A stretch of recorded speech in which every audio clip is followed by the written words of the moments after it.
Title 4. Succession. Chapter 1. General Provisions. Article 774.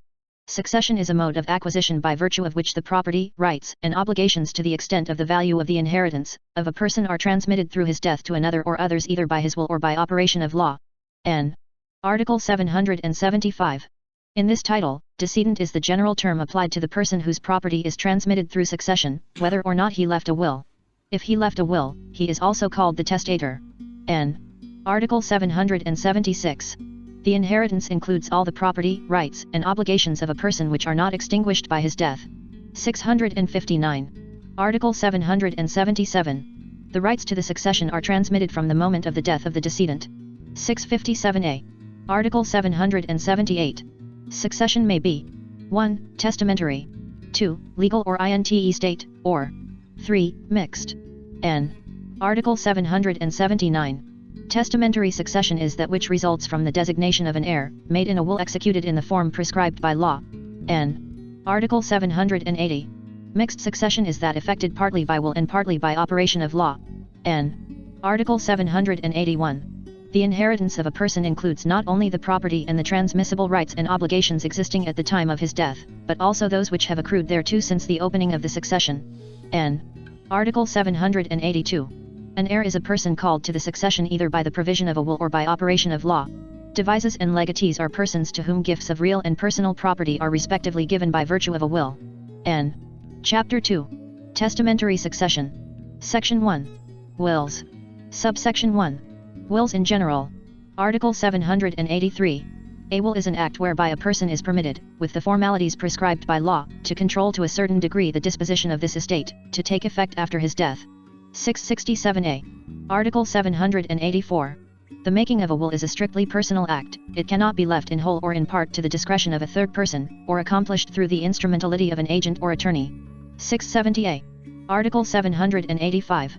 The duration or efficacy of the designation of heirs, devises or legatees, or the determination of the portions which they are to take, when referred to by name, cannot be left to the discretion of a third person. 670a. Article 786. The testator may entrust to a third person the distribution of specific property or sums of money that he may leave in general to specified classes or causes, and also the designation of the persons, institutions, or establishments to which such property or sums are to be given or applied. 671a. Article 787. The testator may not make a testamentary disposition in such manner that another person has to determine whether or not it is to be operative. N. Article 788. If a testamentary disposition admits of different interpretations, in case of doubt, that interpretation by which the disposition is to be operative shall be preferred. N. Article 789. When there is an imperfect description, or when no person or property exactly answers the description, mistakes and omissions must be corrected, if the error appears from the context of the will or from extrinsic evidence, excluding the oral declarations of the testator as to his intention, and when an uncertainty arises upon the face of the will, as to the application of any of its provisions, the testator's intention is to be ascertained from the words of the will, taking into consideration the circumstances under which it was made, excluding such oral declarations. N. Article 790. The words of a will are to be taken in their ordinary and grammatical sense, unless a clear intention to use them in another sense can be gathered, and that other can be ascertained. Technical words in a will are to be taken in their technical sense, unless the context clearly indicates a contrary intention, or unless it satisfactorily appears that the will was drawn solely by the testator, and that he was unacquainted with such technical sense. 675a. Article 791. The words of a will are to receive an interpretation which will give to every expression some effect, rather than one which will render any of the expressions inoperative, and of two modes of interpreting a will, that is to be preferred which will prevent intestacy. N. Article 792. The invalidity of one of several dispositions contained in a will does not result in the invalidity of the other dispositions, unless it is to be presumed that the testator would not have made such other dispositions if the first invalid disposition had not been made. N. Article 793. Property acquired after the making of a will shall only pass thereby, as if the testator had possessed it at the time of making the will, should it expressly appear by the will that such was his intention. N. Article 794. Every devise or legacy shall cover all the interest which the testator could devise or bequeath in the property disposed of, unless it clearly appears from the will that he intended to convey a less interest. N. Article 795. The validity of a will as to its form depends upon the observance of the law in force at the time it is made. N. Subsection 2. Testamentary capacity and intent. Article 796. All persons who are not expressly prohibited by law may make a will. 662. Article 797. Persons of either sex under 18 years of age cannot make a will. N. Article 798. In order to make a will, it is essential that the testator be of sound mind at the time of its execution. N. Article 799. To be of sound mind, it is not necessary that the testator be in full possession of all his reasoning faculties, or that his mind be wholly unbroken, unimpaired, or unshadowed by disease, injury, or other cause. It shall be sufficient if the testator was able at the time of making the will to know the nature of the estate to be disposed of, the proper objects of his bounty, and the character of the testamentary act. N. Article 800. The law presumes that every person is of sound mind, in the absence of proof to the contrary. The burden of proof that the testator was not of sound mind at the time of making his dispositions is on the person who opposes the probate of the will, but if the testator, 1 month, or less, before making his will was publicly known to be insane, the person who maintains the validity of the will must prove that the testator made it during a lucid interval. N. Article 801. Supervening incapacity does not invalidate an effective will, nor is the will of an incapable validated by the supervening of capacity. N. Article 802. A married woman may make a will without the consent of her husband, and without the authority of the court. N. Article 803. A married woman may dispose by will of all her separate property as well as her share of the conjugal partnership or absolute community property. N. Subsection 3. Forms of wills. Article 804. Every will must be in writing and executed in a language or dialect known to the testator. N. Article 805. Every will, other than a holographic will, must be subscribed at the end thereof by the testator himself or by the testator's name written by some other person in his presence, and by his express direction, and attested and subscribed by 3 or more credible witnesses in the presence of the testator and of one another.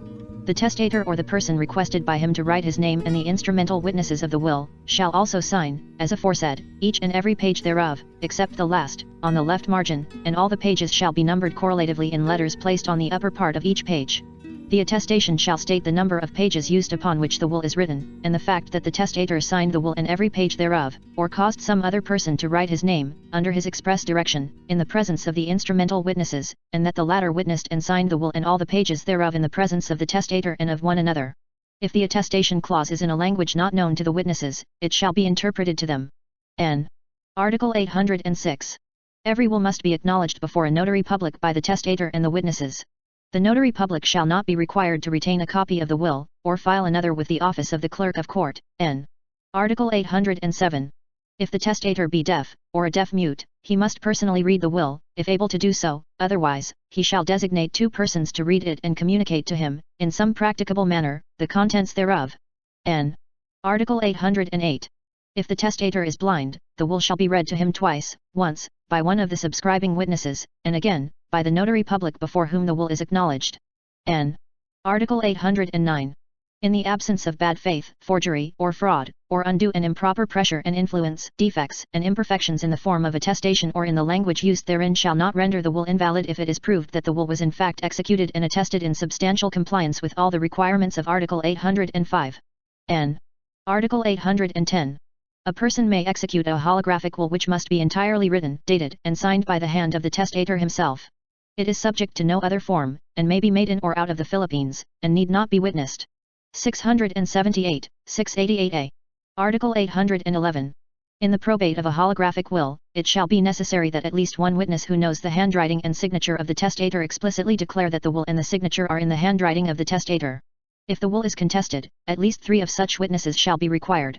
In the absence of any competent witness referred to in the preceding paragraph, and if the court deem it necessary, expert testimony may be resorted to.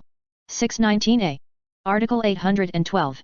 In holographic wills, the dispositions of the testator written below his signature must be dated and signed by him in order to make them valid as testamentary dispositions. N. Article 813. When a number of dispositions appearing in a holographic will are signed without being dated, and the last disposition has a signature and a date, such date validates the dispositions preceding it, whatever be the time of prior dispositions. N. Article 814. In case of any insertion, cancellation, erasure, or alteration in a holographic will, the testator must authenticate the same by his full signature. N. Article 815. When a Filipino is in a foreign country, he is authorized to make a will in any of the forms established by the law of the country in which he may be. Such will may be probate in the Philippines. N. Article 816. The will of an alien who is abroad produces effect in the Philippines if made with the formalities prescribed by the law of the place in which he resides, or according to the formalities observed in his country, or in conformity with those which this code prescribes. N. Article 817. A will made in the Philippines by a citizen or subject of another country, which is executed in accordance with the law of the country of which he is a citizen or subject, and which might be proved and allowed by the law of his own country, shall have the same effect as if executed according to the laws of the Philippines. N. Article 818. Two or more persons cannot make a will jointly, or in the same instrument, either for their reciprocal benefit or for the benefit of a third person. 669. Article 819. Wills, prohibited by the preceding article, executed by Filipinos in a foreign country shall not be valid in the Philippines, even though authorized by the laws of the country where they may have been executed. 733a. Subsection 4. Witnesses to wills. Article 820. Any person of sound mind and of the age of 18 years or more, and not blind, deaf, or dumb, and able to read and write, may be a witness to the execution of a will mentioned in Article 805 of this Code. N. Article 821. The following are disqualified from being witnesses to a will. 1. Any person not domiciled in the Philippines. 2. Those who have been convicted of falsification of a document, perjury, or false testimony. N. Article 822. If the witnesses attesting the execution of a will are competent at the time of attesting, their becoming subsequently incompetent shall not prevent the allowance of the will. N. Article 823. If a person attests the execution of a will, to whom or to whose spouse, or parent, or child, a devise or legacy is given by such will, such devise or legacy shall, so far only as concerns such person, or spouse, or parent, or child of such person, or anyone claiming under such person or spouse, or parent, or child, be void, unless there are 3 other competent witnesses to such will. However, such person so attesting shall be admitted as a witness as if such devise or legacy had not been made or given. N. Article 824.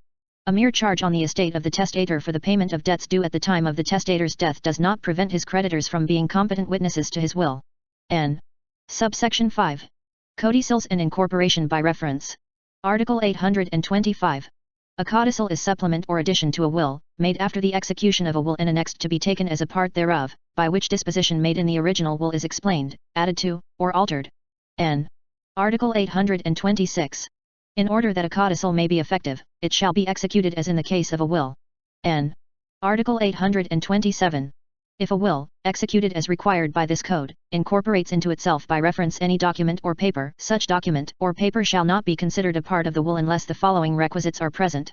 1. The document or paper referred to in the will must be in existence at the time of the execution of the will. 2. The will must clearly describe and identify the same, stating among other things the number of pages thereof. 3. It must be identified by clear and satisfactory proof as the document or paper referred to therein, and 4. It must be signed by the testator and the witnesses on each and every page, except in case of voluminous books of account or inventories. N. Subsection 6. Revocation of wills and testamentary dispositions. Article 828. A will may be revoked by the testator at any time before his death. Any waiver or restriction of this right is void. 737a. Article 829.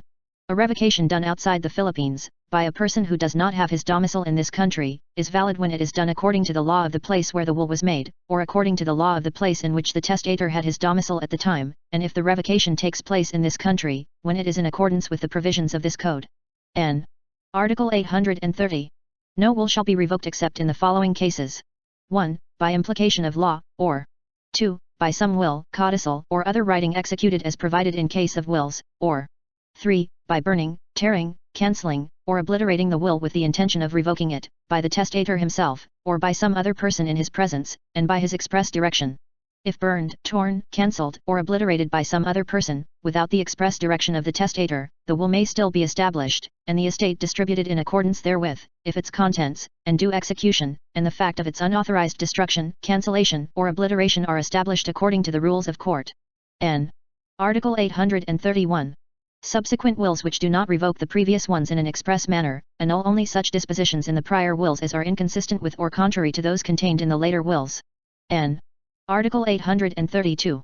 A revocation made in a subsequent will shall take effect, even if the new will should become inoperative by reason of the incapacity of the heirs, devises or legatees designated therein, or by their renunciation. 740a. Article 833. A revocation of a will based on a false cause or an illegal cause is null and void. N. Article 834. The recognition of an illegitimate child does not lose its legal effect, even though the will wherein it was made should be revoked. 741. Subsection 7. Republication and revival of wills. Article 835. The testator cannot republish, without reproducing in a subsequent will, the dispositions contained in a previous one which is void as to its form. N. Article 836. The execution of a codicil referring to a previous will has the effect of republishing the will as modified by the codicil. N. Article 837. If after making a will, the testator makes a second will expressly revoking the first, the revocation of the second will does not revive the first will, which can be revived only by another will or codicil. 739a. Subsection 8. Allowance and disallowance of wills. Article 838. No will shall pass either real or personal property unless it is proved and allowed in accordance with the rules of court. The testator himself may, during his lifetime, petition the court having jurisdiction for the allowance of his will. In such case, the pertinent provisions of the rules of court for the allowance of wills after the testator's death shall govern. The Supreme Court shall formulate such additional rules of court as may be necessary for the allowance of wills on petition of the testator. Subject to the right of appeal, the allowance of the will, either during the lifetime of the testator or after his death, shall be conclusive as to its due execution. N. Article 839. The will shall be disallowed in any of the following cases. 1. If the formalities required by law have not been complied with. 2. If the testator was insane, or otherwise mentally incapable of making a will, at the time of its execution. 3. If it was executed through force or under duress, or the influence of fear, or threats. 4. If it was procured by undue and improper pressure and influence, on the part of the beneficiary or of some other person. 5. If the signature of the testator was procured by fraud. 6. If the testator acted by mistake or did not intend that the instrument he signed should be his will at the time of affixing his signature thereto. N. Section 2. Institution of heir. Article 840. Institution of heir is an act by virtue of which a testator designates in his will the person or persons who are to succeed him in his property and transmissible rights and obligations. N. Article 841. A will shall be valid even though it should not contain an institution of an heir, or such institution should not comprise the entire estate, and even though the person so instituted should not accept the inheritance or should be incapacitated to succeed. In such cases the testamentary dispositions made in accordance with law shall be complied with and the remainder of the estate shall pass to the legal heirs. 764. Article 842. One who has no compulsory heirs may dispose by will of all his estate or any part of it in favor of any person having capacity to succeed. One who has compulsory heirs may dispose of his estate provided he does not contravene the provisions of this code with regard to the legitime of said heirs. 763a. Article 843. The testator shall designate the heir by his name and surname, and when there are two persons having the same names, he shall indicate some circumstance by which the instituted heir may be known. Even though the testator may have omitted the name of the heir, should he designate him in such manner that there can be no doubt as to who has been instituted, the institution shall be valid. 772. Article 844. An error in the name, surname, or circumstances of the heir shall not vitiate the institution when it is possible, in any other manner, to know with certainty the person instituted. If among persons having the same names and surnames, there is a similarity of circumstances in such a way that, even with the use of other proof, the person instituted cannot be identified, none of them shall be an heir. 773a. Article 845.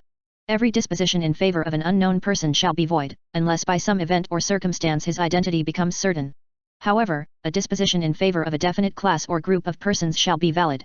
750a. Article 846. Heirs instituted without designation of shares shall inherit in equal parts. 765. Article 847. When the testator institutes some heirs individually and others collectively, as when he says, I designate as my heirs A and B, and the children of C, those collectively designated shall be considered as individually instituted, unless it clearly appears that the intention of the testator was otherwise. 769a. Article 848. If the testator should institute his brothers and sisters, and he has some of full blood and others of half blood, the inheritance shall be distributed equally unless a different intention appears. 770a. Article 849. When the testator calls to the succession a person and his children, they are all deemed to have been instituted simultaneously and not successively. 771. Article 850. The statement of a false cause for the institution of an heir shall be considered as not written, unless it appears from the will that the testator would not have made such institution if he had known the falsity of such cause. 767a. Article 851. If the testator has instituted only one heir, and the institution is limited to an aliquot part of the inheritance, legal succession takes place with respect to the remainder of the estate. The same rule applies if the testator has instituted several heirs, each being limited to an aliquot part, and all the parts do not cover the whole inheritance. N. Article 852.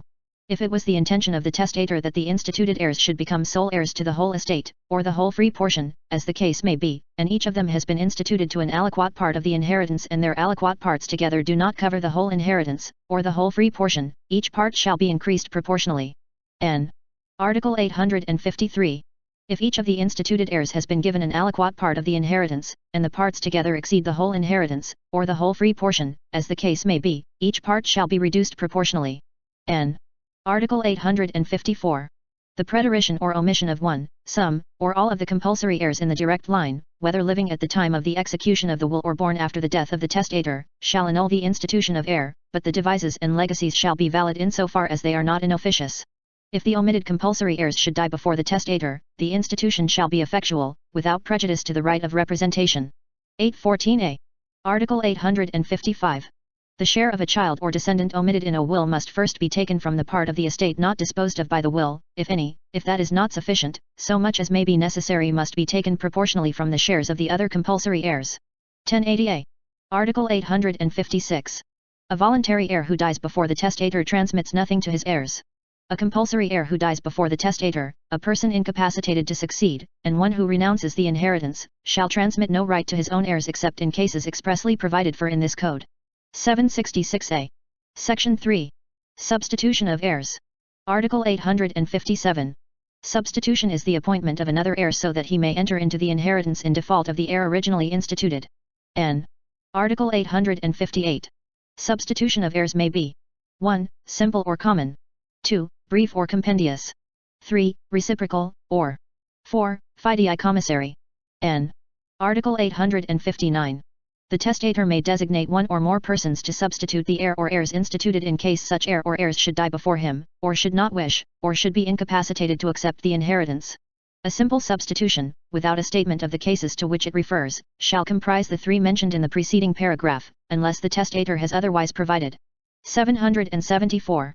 Article 860. 2 or more persons may be substituted for one, and one person for 2 or more heirs. 778.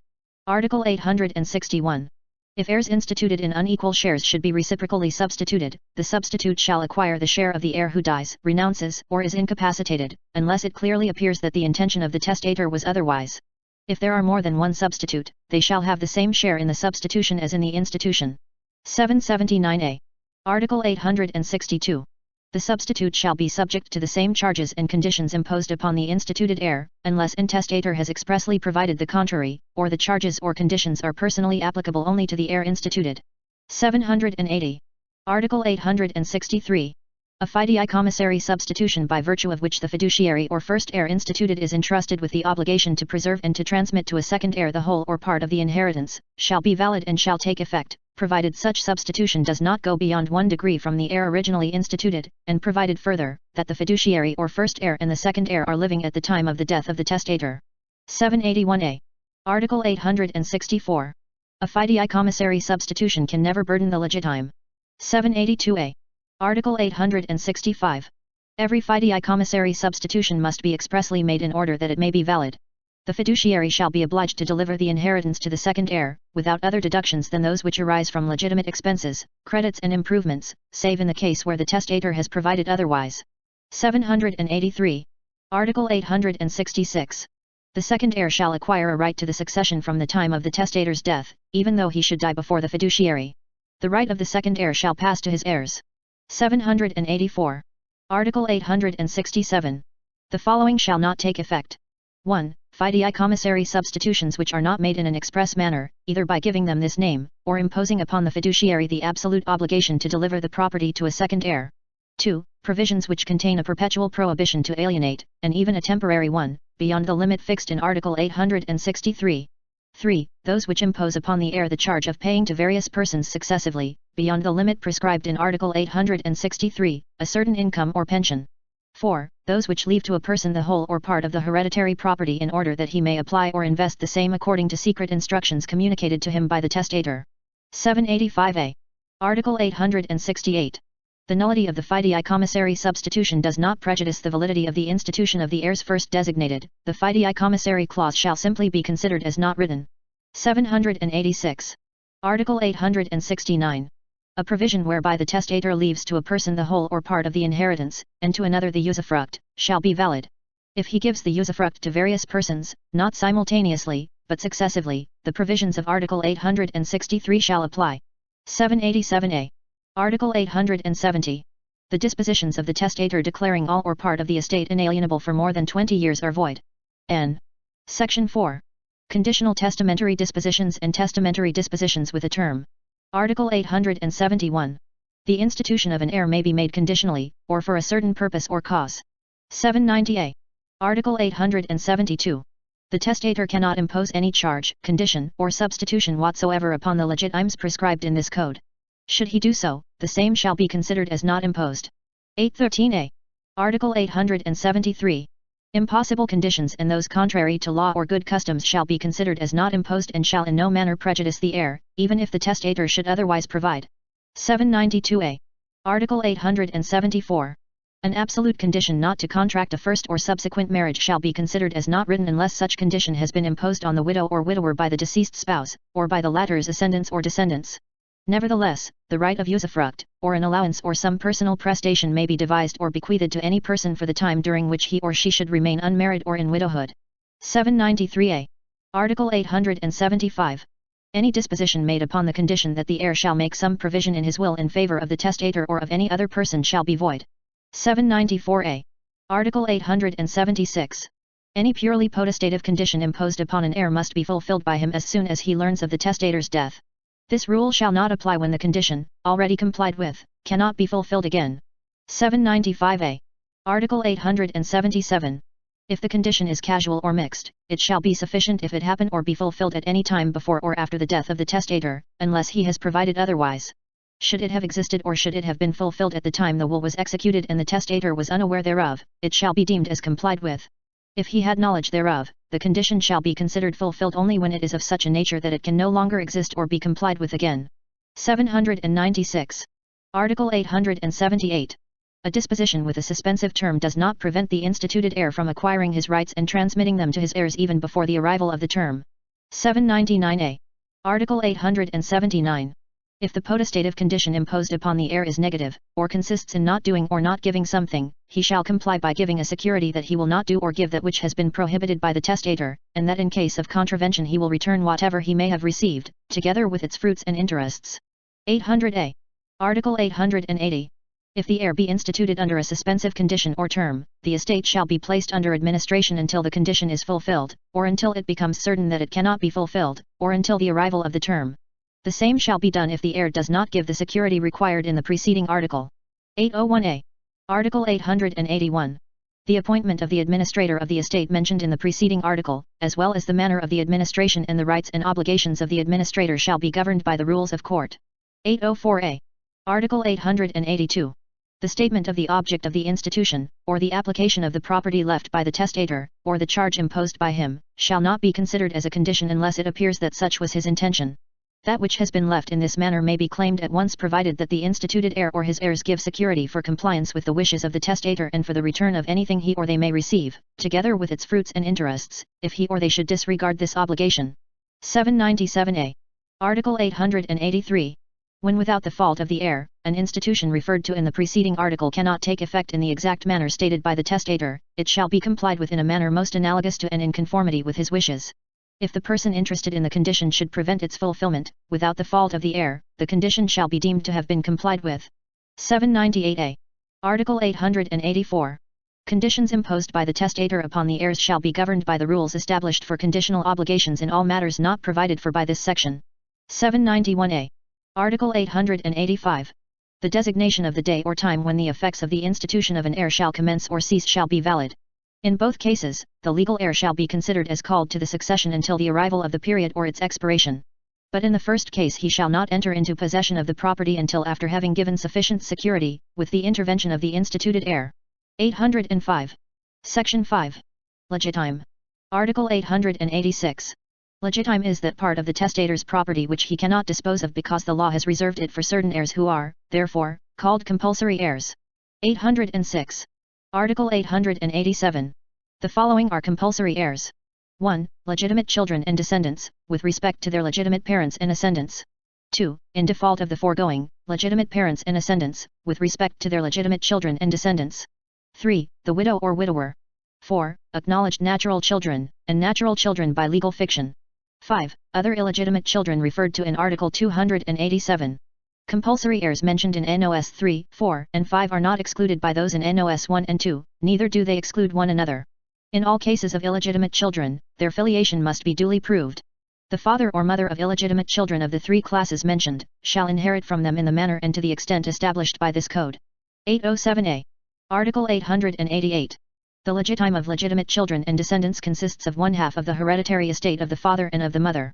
The latter may freely dispose of the remaining half, subject to the rights of illegitimate children and of the surviving spouse as hereinafter provided. 808a. Article 889. The legitime of legitimate parents or ascendants consists of one half of the hereditary estates of their children and descendants. The children or descendants may freely dispose of the other half, subject to the rights of illegitimate children and of the surviving spouse as hereinafter provided. 809a. Article 890. The legitime reserved for the legitimate parents shall be divided between them equally. If one of the parents should have died, the whole shall pass to the survivor.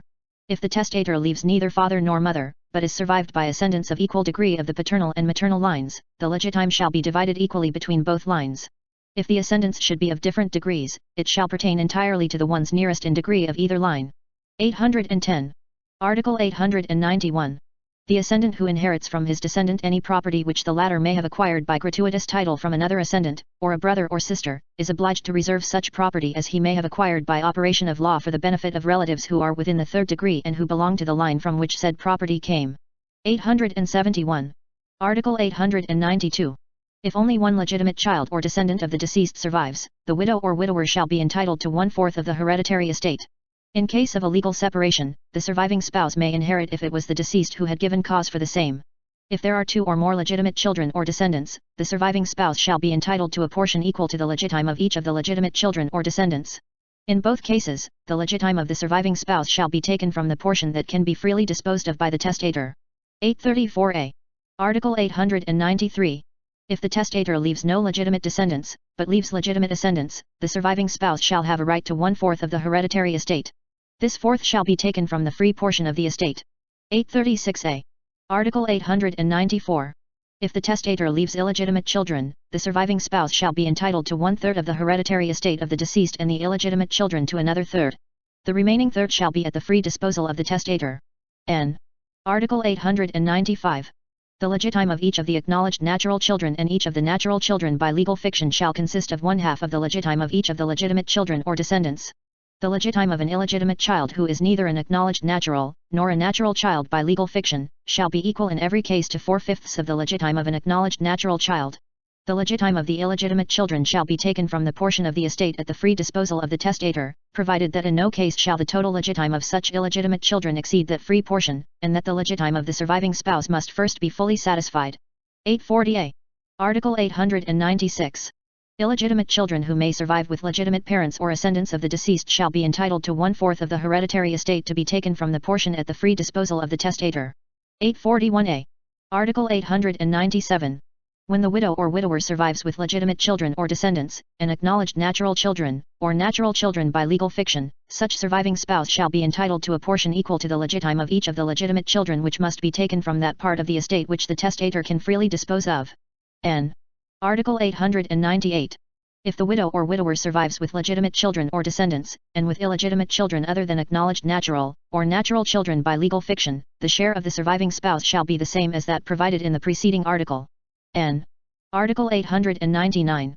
When the widow or widower survives with legitimate parents or ascendants and with illegitimate children, such surviving spouse shall be entitled to 1/8 of the hereditary estate of the deceased which must be taken from the free portion, and the illegitimate children shall be entitled to 1/4 of the estate which shall be taken also from the disposable portion. The testator may freely dispose of the remaining 1/8 of the estate. N. Article 900. If the only survivor is the widow or widower, she or he shall be entitled to 1/2 of the hereditary estate of the deceased spouse, and the testator may freely dispose of the other half. 837a. If the marriage between the surviving spouse and the testator was solemnized in articulo mortis, and the testator died within 3 months from the time of the marriage, the legitime of the surviving spouse as the sole heir shall be 1/3 of the hereditary estate, except when they have been living as husband and wife for more than 5 years. In the latter case, the legitime of the surviving spouse shall be that specified in the preceding paragraph. N. Article 901. When the testator dies leaving illegitimate children and no other compulsory heirs, such illegitimate children shall have a right to 1/2 of the hereditary estate of the deceased. The other half shall be at the free disposal of the testator. 842a. Article 902. The rights of illegitimate children set forth in the preceding articles are transmitted upon their death to their descendants, whether legitimate or illegitimate. 843a. Article 903. The legitime of the parents who have an illegitimate child, when such child leaves neither legitimate descendants, nor a surviving spouse, nor illegitimate children, is 1/2 of the hereditary estate of such illegitimate child.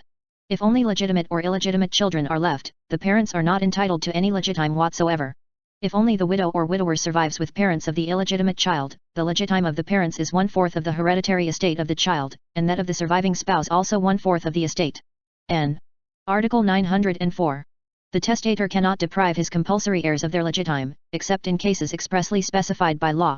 Neither can he impose upon the same any burden, encumbrance, condition, or substitution of any kind whatsoever. 813a.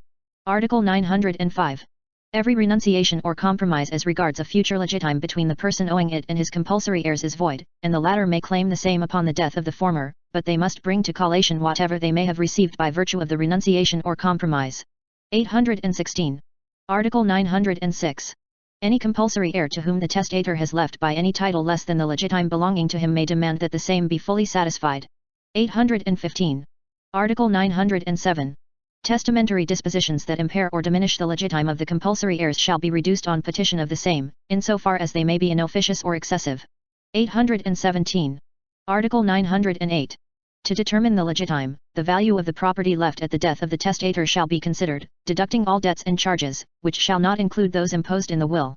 To the net value of the hereditary estate, shall be added the value of all donations by the testator that are subject to collation, at the time he made them. 818a. Article 909. Donations given to children shall be charged to their legitime. Donations made to strangers shall be charged to that part of the estate of which the testator could have disposed by his last will. Insofar as they may be inofficious or may exceed the disposable portion, they shall be reduced according to the rules established by this code. 819a. Article 910. Donations which an illegitimate child may have received during the lifetime of his father or mother, shall be charged to his legitime. Should they exceed the portion that can be freely disposed of, they shall be reduced in the manner prescribed by this code. 847a. Article 911. After the legitime has been determined in accordance with the 3 preceding articles, the reduction shall be made as follows. 1. Donations shall be respected as long as the legitime can be covered, reducing or annulling, if necessary, the devises or legacies made in the will. 2. The reduction of the devises or legacies shall be pro rata, without any distinction whatever. If the testator has directed that a certain devise or legacy be paid in preference to others, it shall not suffer any reduction until the latter have been applied in full to the payment of the legitime. 3. If the devise or legacy consists of a usufruct or life annuity, whose value may be considered greater than that of the disposable portion, the compulsory heirs may choose between complying with the testamentary provision and delivering to the devisee or legatee the part of the inheritance of which the testator could freely dispose. 820a. Article 912. If the devise subject to reduction should consist of real property, which cannot be conveniently divided, it shall go to the devisee if the reduction does not absorb 1/2 of its value, and in a contrary case, to the compulsory heirs, but the former and the latter shall reimburse each other in cash for what respectively belongs to them. The devisee who is entitled to a legitime may retain the entire property, provided its value does not exceed that of the disposable portion and of the share pertaining to him as legitime. 821. Article 913. If the heirs or devises do not choose to avail themselves of the right granted by the preceding article, any heir or devisee who did not have such right may exercise it. Should the latter not make use of it, the property shall be sold at public auction at the instance of any one of the interested parties. 822. Article 914. The testator may devise and bequeath the free portion as he may deem fit. N. Section 6. Disinheritance. Article 915. A compulsory heir may, in consequence of disinheritance, be deprived of his legitime, for causes expressly stated by law. 848a. Article 916. Disinheritance can be effected only through a will wherein the legal cause therefore shall be specified. 849. Article 917. The burden of proving the truth of the cause for disinheritance shall rest upon the other heirs of the testator, if the disinherited heir should deny it. 850. Article 918. Disinheritance without a specification of the cause, or for a cause the truth of which, if contradicted, is not proved, or which is not one of those set forth in this code, shall annul the institution of heirs insofar as it may prejudice the person disinherited, but the devises and legacies and other testamentary dispositions shall be valid to such extent as will not impair the legitime. 851a. Article 919. The following shall be sufficient causes for the disinheritance of children and descendants, legitimate as well as illegitimate. 1. When a child or descendant has been found guilty of an attempt against the life of the testator, his or her spouse, descendants, or ascendants. 2. When a child or descendant has accused the testator of a crime for which the law prescribes imprisonment for 6 years or more, if the accusation has been found groundless. 3. When a child or descendant has been convicted of adultery or concubinage with the spouse of the testator. 4. When a child or descendant by fraud, violence, intimidation, or undue influence causes the testator to make a will or to change one already made. 5. A refusal without justifiable cause to support the parent or ascendant who disinherits such child or descendant. 6. Maltreatment of the testator by word or deed, by the child or descendant. 7. When a child or descendant leads a dishonorable or disgraceful life. 8. Conviction of a crime which carries with it the penalty of civil interdiction.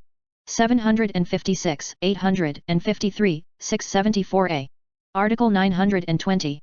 The following shall be sufficient causes for the disinheritance of parents or ascendants, whether legitimate or illegitimate. 1. When the parents have abandoned their children or induced their daughters to live a corrupt or immoral life, or attempted against their virtue. 2. When the parent or ascendant has been convicted of an attempt against the life of the testator, his or her spouse, descendants, or ascendants. 3. When the parent or ascendant has accused the testator of a crime for which the law prescribes imprisonment for 6 years or more, if the accusation has been found to be false.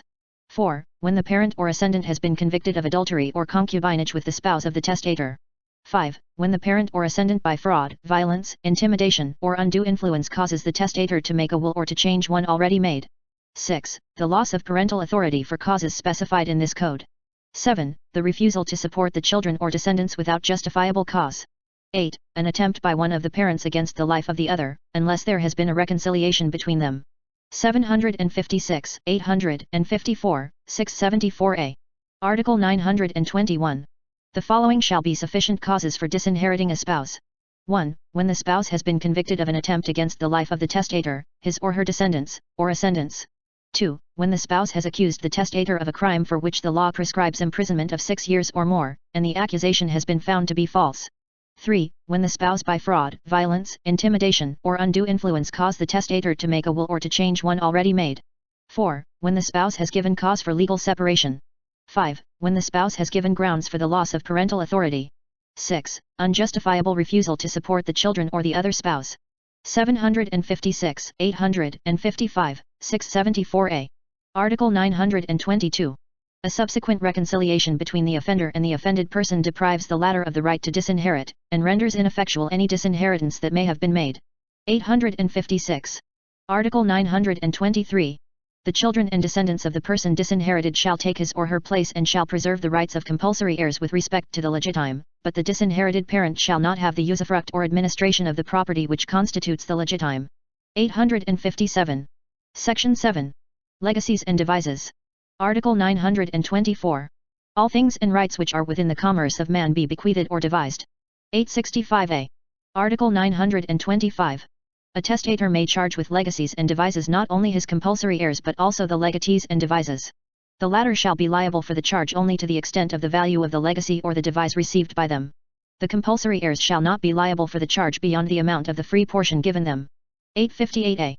Article 926. When the testator charges one of the heirs with a legacy or devise, he alone shall be bound. Should he not charge anyone in particular, all shall be liable in the same proportion in which they may inherit. 859. Article 927. If 2 or more heirs take possession of the estate, they shall be solidarily liable for the loss or destruction of a thing devised or bequeathed, even though only one of them should have been negligent.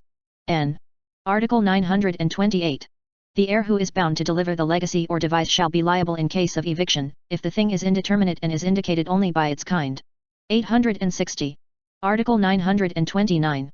If the testator, heir, or legatee owns only a part of, or an interest in the thing bequeathed, the legacy or devise shall be understood limited to such part or interest, unless the testator expressly declares that he gives the thing in its entirety. 864a. Article 930. The legacy or devise of a thing belonging to another person is void, if the testator erroneously believed that the thing pertained to him. But if the thing bequeathed, though not belonging to the testator when he made the will, afterwards becomes his, by whatever title, the disposition shall take effect. 862a. Article 931. If the testator orders that a thing belonging to another be acquired in order that it be given to a legatee or devisee, the heir upon whom the obligation is imposed or the estate must acquire it and give the same to the legatee or devisee, but if the owner of the thing refuses to alienate the same, or demands an excessive price therefor, the heir or the estate shall only be obliged to give the just value of the thing. 861a. Article 932. The legacy or devise of a thing which at the time of the execution of the will already belonged to the legatee or devisee shall be ineffective, even though another person may have some interest therein. If the testator expressly orders that the thing be freed from such interest or encumbrance, the legacy or devise shall be valid to that extent. 866a. Article 933. If the thing bequeathed belonged to the legatee or devisee at the time of the execution of the will, the legacy or devise shall be without effect, even though it may have subsequently alienated by him. If the legatee or devisee acquires it gratuitously after such time, he can claim nothing by virtue of the legacy or devise, but if it has been acquired by onerous title he can demand reimbursement from the heir or the estate. 878a. Article 934. If the testator should bequeath or devise something pledged or mortgaged to secure a recoverable debt before the execution of the will, the estate is obliged to pay the debt, unless the contrary intention appears. The same rule applies when the thing is pledged or mortgaged after the execution of the will. Any other charge, perpetual or temporary, with which the thing bequeathed is burdened, passes with it to the legatee or devisee. 867a. Article 935. The legacy of a credit against a third person or of the remission or release of a debt of the legatee shall be effective only as regards that part of the credit or debt existing at the time of the death of the testator. In the first case, the estate shall comply with the legacy by assigning to the legatee all rights of action it may have against the debtor. In the second case, by giving the legatee an acquittance, should he request one. In both cases, the legacy shall comprise all interests on the credit or debt which may be due the testator at the time of his death. 870a. Article 936. The legacy referred to in the preceding article shall lapse if the testator, after having made it, should bring an action against the debtor for the payment of his debt, even if such payment should not have been effected at the time of his death. The legacy to the debtor of the thing pledged by him is understood to discharge only the right of pledge. 871. Article 937. A generic legacy of release or remission of debts comprises those existing at the time of the execution of the will, but not subsequent ones. 872. Article 938. A legacy or devise made to a creditor shall not be applied to his credit, unless the testator so expressly declares. In the latter case, the creditor shall have the right to collect the excess, if any, of the credit or of the legacy or devise. 837a. Article 939. If the testator orders the payment of what he believes he owes but does not in fact owe, the disposition shall be considered as not written. If as regards a specified debt more than the amount thereof is ordered paid, the excess is not due, unless a contrary intention appears. The foregoing provisions are without prejudice to the fulfillment of natural obligations. N. Article 940. In alternative legacies or devises, the choice is presumed to be left to the heir upon whom the obligation to give the legacy or devise may be imposed, or the executor or administrator of the estate if no particular heir is so obliged. If the heir, legatee, or devisee, who may have been given the choice, dies before making it, this right shall pass to the respective heirs. Once made, the choice is irrevocable. In the alternative legacies or devises, except as herein provided, the provisions of this code regulating obligations of the same kind shall be observed, save such modifications as may appear from the intention expressed by the testator. 874a. Article 941. A legacy of generic personal property shall be valid even if there be no things of the same kind in the estate. A devise of indeterminate real property shall be valid only if there be immovable property of its kind in the estate. The right of choice shall belong to the executor or administrator who shall comply with the legacy by the delivery of a thing which is neither of inferior nor of superior quality. 875a. Article 942. Whenever the testator expressly leaves the right of choice to the heir, or to the legatee or devisee, the former may give or the latter may choose whichever he may prefer. 876a. Article 943. If the heir, legatee, or devisee cannot make the choice, in case it has been granted him, his right shall pass to his heirs, but a choice once made shall be irrevocable. 877a. Article 944. A legacy for education lasts until the legatee is of age, or beyond the age of majority in order that the legatee may finish some professional, vocational, or general course, provided he pursues his course diligently. A legacy for support lasts during the lifetime of the legatee, if the testator has not otherwise provided. If the testator has not fixed the amount of such legacies, it shall be fixed in accordance with the social standing and the circumstances of the legatee and the value of the estate. If the testator or during his lifetime used to give the legatee a certain sum of money or other things by way of support, the same amount shall be deemed bequeathed, unless it be markedly disproportionate to the value of the estate. 879a. Article 945. If a periodical pension, or a certain annual, monthly, or weekly amount is bequeathed, the legatee may petition the court for the first installment upon the death of the testator, and for the following ones which shall be due at the beginning of each period. Such payment shall not be returned, even though the legatee should die before the expiration of the period which has commenced. 880a. Article 946. If the thing bequeathed should be subject to a usufruct, the legatee or devisee shall respect such right until it is legally extinguished. 868a. Article 947. The legatee or devisee acquires a right to the pure and simple legacies or devises from the death of the testator, and transmits it to his heirs. 881a. Article 948. If the legacy or devises of a specific and determinate thing pertaining to the testator, the legatee or devisee acquires the ownership thereof upon the death of the testator, as well as any growing fruits, or unborn offspring of animals, or uncollected income, but not the income which was due and unpaid before the latter's death. From the moment of the testator's death, the thing bequeathed shall be at the risk of the legatee or devisee, who shall, therefore, bear its loss or deterioration, and shall be benefited by its increase or improvement, without prejudice to the responsibility of the executor or administrator. 882a. Article 949. If the bequest should not be of a specific and determinate thing, but is generic or of quantity, its fruits and interests from the time of the death of the testator shall pertain to the legatee or devisee if the testator has expressly so ordered. 884a. Article 950. If the estate should not be sufficient to cover all the legacies or devises, their payment shall be made in the following order. 1. Remuneratory legacies or devises. 2. Legacies or devises declared by the testator to be preferential. 3. Legacies for support. 4. Legacies for education. 5. Legacies or devises of a specific, determinate thing which forms a part of the estate. 6. All others pro rata.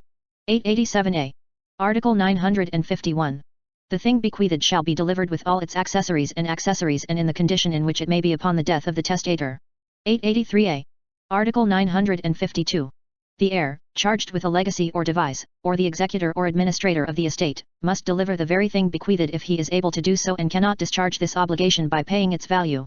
Legacies of money must be paid in cash, even though the heir or the estate may not have any. The expenses necessary for the delivery of the thing bequeathed shall be for the account of the heir or the estate, but without prejudice to the legitime. 886a. Article 953. The legatee or devisee cannot take possession of the thing bequeathed upon his own authority, but shall request its delivery and possession of the heir charged with the legacy or devise, or of the executor or administrator of the estate should he be authorized by the court to deliver it. 885a. Article 954. The legatee or devisee cannot accept a part of the legacy or devise and repudiate the other, if the latter be onerous. Should he die before having accepted the legacy or devise, leaving several heirs, some of the latter may accept and the others may repudiate the share respectively belonging to them in the legacy or devise. 889a. Article 955. The legatee or devisee of two legacies or devises, one of which is onerous, cannot renounce the onerous one and accept the other. If both are onerous or gratuitous, he shall be free to accept or renounce both, or to renounce either. But if the testator intended that the two legacies or devises should be inseparable from each other, the legatee or devisee must either accept or renounce both. Any compulsory heir who is at the same time a legatee or devisee may waive the inheritance and accept the legacy or devise, or renounce the latter and accept the former, or waive or accept both. 890a. Article 956. If the legatee or devisee cannot or is unwilling to accept the legacy or devise, or if the legacy or devise for any reason should become ineffective, it shall be merged into the mass of the estate, except in cases of substitution and of the right of accretion. 888a. Article 957. The legacy or devise shall be without effect. 1. If the testator transforms the thing bequeathed in such a manner that it does not retain either the form or the denomination it had. 2. If the testator by any title or for any cause alienates the thing bequeathed or any part thereof, it being understood that in the latter case the legacy or devise shall be without effect only with respect to the part thus alienated. If after the alienation the thing should again belong to the testator, even if it be by reason of nullity of the contract, the legacy or devise shall not thereafter be valid, unless the reacquisition shall have been effected by virtue of the exercise of the right of repurchase. 3. If the thing bequeathed is totally lost during the lifetime of the testator, or after his death without the heir's fault. Nevertheless, the person obliged to pay the legacy or device shall be liable for eviction if the thing bequeathed should not have been determinate as to its kind, in accordance with the provisions of Article 928. 869a. Article 958. A mistake as to the name of the thing bequeathed or devised, is of no consequence, if it is possible to identify the thing which the testator intended to bequeath or devise. N. Article 959. A disposition made in general terms in favor of the testator's relatives shall be understood to be in favor of those nearest in degree. 751. Chapter 3. Legal or inte state succession. Section 1. General provisions. Article 960. Legal or inte state succession takes place. 1. If a person dies without a will, or with a void will, or one which has subsequently lost its validity. 2. When the will does not institute an heir to, or dispose of all the property belonging to the testator. In such case, legal succession shall take place only with respect to the property of which the testator has not disposed. 3. If the suspensive condition attached to the institution of heir does not happen or is not fulfilled, or if the heir dies before the testator, or repudiates the inheritance, there being no substitution, and no right of accretion takes place. 4. When the heir instituted is incapable of succeeding, except in cases provided in this Code. 912a. Article 961. In default of testamentary heirs, the law vests the inheritance, in accordance with the rules hereinafter set forth, in the legitimate and illegitimate relatives of the deceased, in the surviving spouse, and in the state. 913a. Article 962. In every inheritance, the relative nearest in degree excludes the more distant ones, saving the right of representation when it properly takes place. Relatives in the same degree shall inherit in equal shares, subject to the provisions of Article 1006 with respect to relatives of the full and half-blood, and of Article 987, paragraph 2, concerning division between the paternal and maternal lines. 912a. Subsection 1. Relationship. Article 963. Proximity of relationship is determined by the number of generations. Each generation forms a degree. 915. Article 964. A series of degrees forms a line, which may be either direct or collateral. A direct line is that constituted by the series of degrees among ascendants and descendants. A collateral line is that constituted by the series of degrees among persons who are not ascendants and descendants, but who come from a common ancestor. 916a. Article 965. The direct line is either descending or ascending. The former unites the head of the family with those who descend from him. The latter binds a person with those from whom he descends.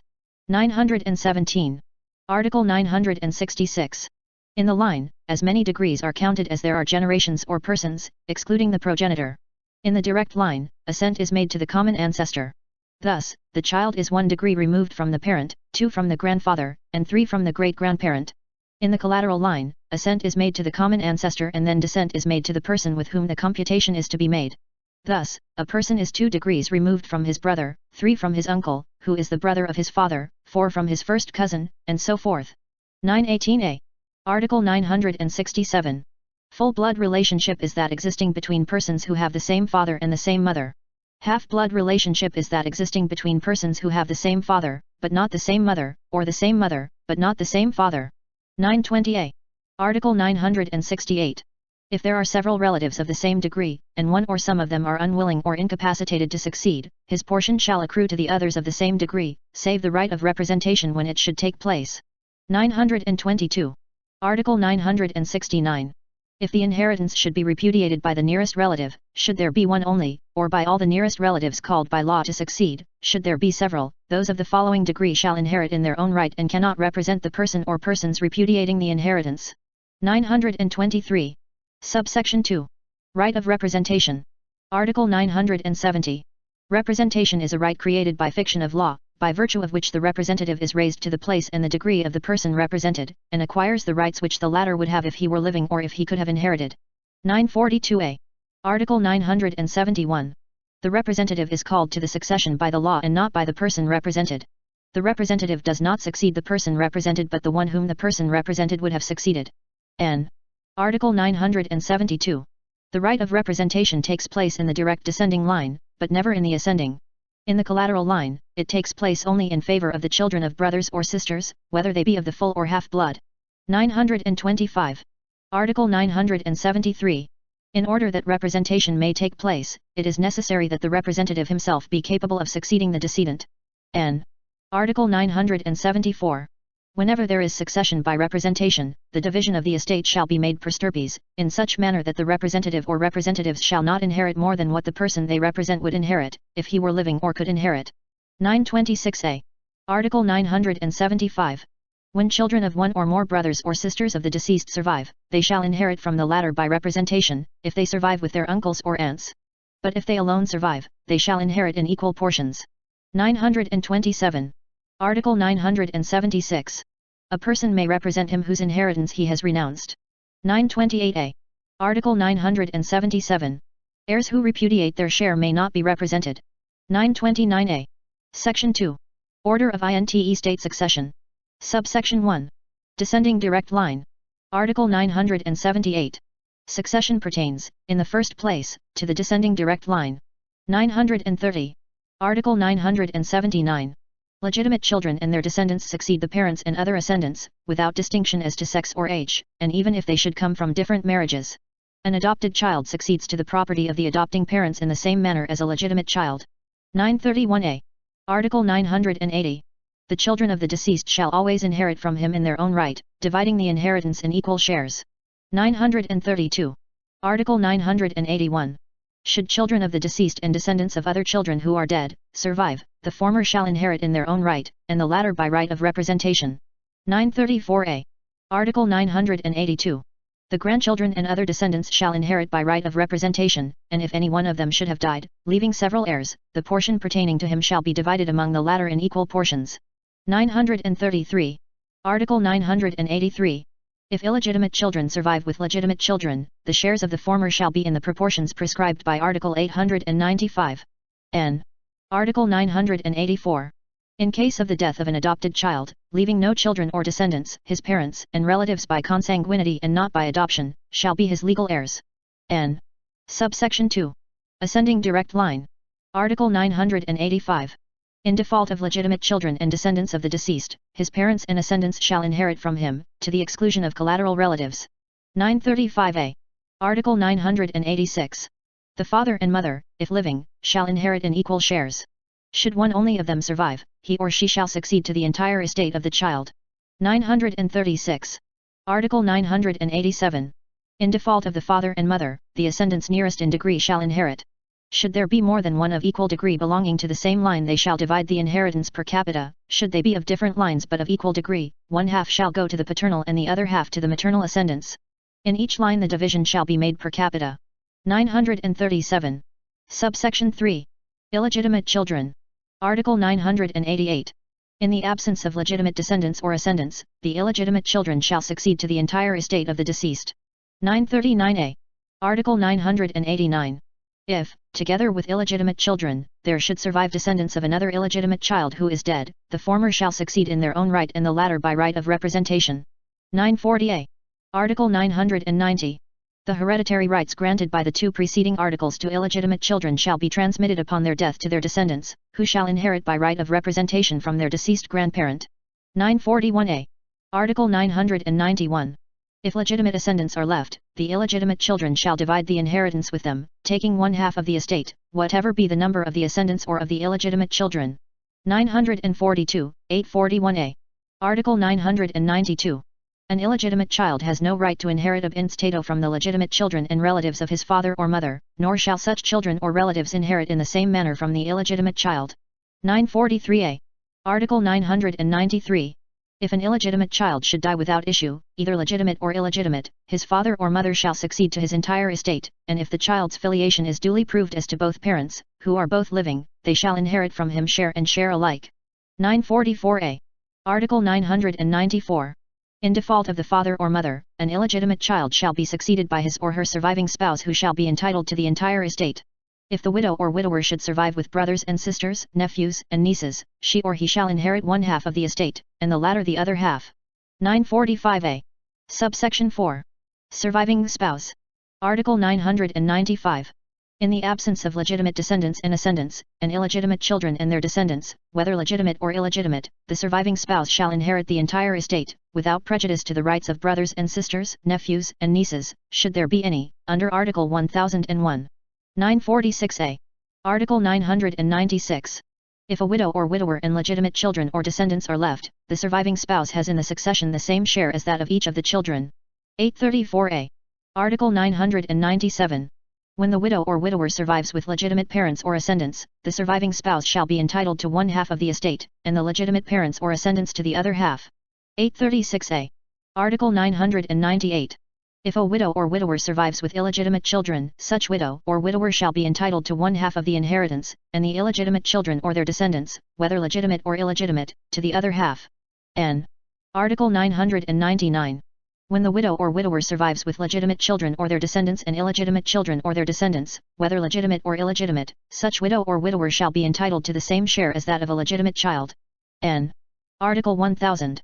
If legitimate ascendants, the surviving spouse, and illegitimate children are left, the ascendants shall be entitled to one half of the inheritance, and the other half shall be divided between the surviving spouse and the illegitimate children so that such widow or widower shall have 1/4 of the estate, and the illegitimate children the other 1/4. 841a. Article 1001. Should brothers and sisters or their children survive with the widow or widower, the latter shall be entitled to one half of the inheritance and the brothers and sisters or their children to the other half. 953, 837a. Article 1002. In case of a legal separation, if the surviving spouse gave cause for the separation, he or she shall not have any of the rights granted in the preceding articles. N. Subsection 5. Collateral relatives. Article 1003. If there are no descendants, ascendants, illegitimate children, or a surviving spouse, the collateral relatives shall succeed to the entire estate of the deceased in accordance with the following articles. 946a. Article 1004. Should the only survivors be brothers and sisters of the full blood, they shall inherit in equal shares. 947. Article 1005. Should brothers and sisters survive together with nephews and nieces, who are the children of the descendants brothers and sisters of the full blood, the former shall inherit per capita, and the latter per stirpes. 948. Article 1006.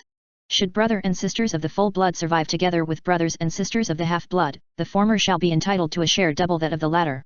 949. Article 1007. In case brothers and sisters of the half-blood, some on the father's and some on the mother's side, are the only survivors, all shall inherit in equal shares without distinction as to the origin of the property. 950. Article 1008. Children of brothers and sisters of the half-blood shall succeed per capita or per stirpes, in accordance with the rules laid down for brothers and sisters of the full blood. 915. Article 1009. Should there be neither brothers nor sisters nor children of brothers or sisters, the other collateral relatives shall succeed to the estate. The latter shall succeed without distinction of lines or preference among them by reason of relationship by the whole blood. 954a. Article 1010. The right to inherit ab instato shall not extend beyond the 5th degree of relationship in the collateral line. 955a. Subsection 6. The state. Article 1011. In default of persons entitled to succeed in accordance with the provisions of the preceding sections, the state shall inherit the whole estate. 956a. Article 1012. In order that the state may take possession of the property mentioned in the preceding article, the pertinent provisions of the rules of court must be observed. 958a. Article 1013. After the payment of debts and charges, the personal property shall be assigned to the municipality or city where the deceased last resided in the Philippines, and the real estate to the municipalities or cities, respectively, in which the same is situated. If the deceased never resided in the Philippines, the whole estate shall be assigned to the respective municipalities or cities where the same is located. Such estate shall be for the benefit of public schools, and public charitable institutions and centers, in such municipalities or cities. The court shall distribute the estate as the respective needs of each beneficiary may warrant. The court, at the instance of an interested party, or on its own motion, may order the establishment of a permanent trust, so that only the income from the property shall be used. 956a. Article 1014. If a person legally entitled to the estate of the deceased appears and files a claim thereto with the court within 5 years from the date the property was delivered to the state, such person shall be entitled to the possession of the same, or if sold, the municipality or city shall be accountable to him for such part of the proceeds as may not have been lawfully spent. N. Chapter 4. Provisions common to testate and estate successions. Section 1. Right of accretion. Article 1015. Accretion is a right by virtue of which, when two or more persons are called to the same inheritance, devise or legacy, the part assigned to the one who renounces or cannot receive his share, or who died before the testator, is added or incorporated to that of his co-heirs, co-devises, or co-legatees. N. Article 1016. In order that the right of accretion may take place in a testamentary succession, it shall be necessary 1. That 2 or more persons be called to the same inheritance, or to the same portion thereof, pro indiviso, and 2. That one of the persons thus called die before the testator, or renounce the inheritance, or be incapacitated to receive it. 928a. Article 1017. The words one half for each or in equal shares or any others which, though designating an aliquot part, do not identify it by such description as shall make each heir the exclusive owner of determinate property, shall not exclude the right of accretion. In case of money or fungible goods, if the share of each heir is not earmarked, there shall be a right of accretion. 983a. Article 1018. In legal succession the share of the person who repudiates the inheritance shall always accrue to his co-heirs. 981. Article 1019. The heirs to whom the portion goes by the right of accretion take it in the same proportion that they inherit. N. Article 1020. The heirs to whom the inheritance accrues shall succeed to all the rights and obligations which the heir who renounced or could not receive it would have had. 984. Article 1021. Among the compulsory heirs the right of accretion shall take place only when the free portion is left to 2 or more of them, or to any one of them and to a stranger. Should the part repudiated be the legitime, the other co-heirs shall succeed to it in their own right, and not by the right of accretion. 985. Article 1022. In testamentary succession, when the right of accretion does not take place, the vacant portion of the instituted heirs, if no substitute has been designated, shall pass to the legal heirs of the testator, who shall receive it with the same charges and obligations. 986. Article 1023. Accretion shall also take place among devises, legatees and usufructuaries under the same conditions established for heirs. 987a. Section 2. Capacity to succeed by will or by inte stacy. Article 1024. Persons not incapacitated by law may succeed by will or ab in stato. The provisions relating to incapacity by will are equally applicable to inte state succession. 744, 914. Article 1025. In order to be capacitated to inherit, the heir, devisee or legatee must be living at the moment the succession opens, except in case of representation, when it is proper. A child already conceived at the time of the death of the decedent is capable of succeeding provided it be born later under the conditions prescribed in Article 41. N. Article 1026. A testamentary disposition may be made to the state, provinces, municipal corporations, private corporations, organizations, or associations for religious, scientific, cultural, educational, or charitable purposes. All other corporations or entities may succeed under a will, unless there is a provision to the contrary in their charter or the laws of their creation, and always subject to the same. 746a. Article 1027. The following are incapable of succeeding.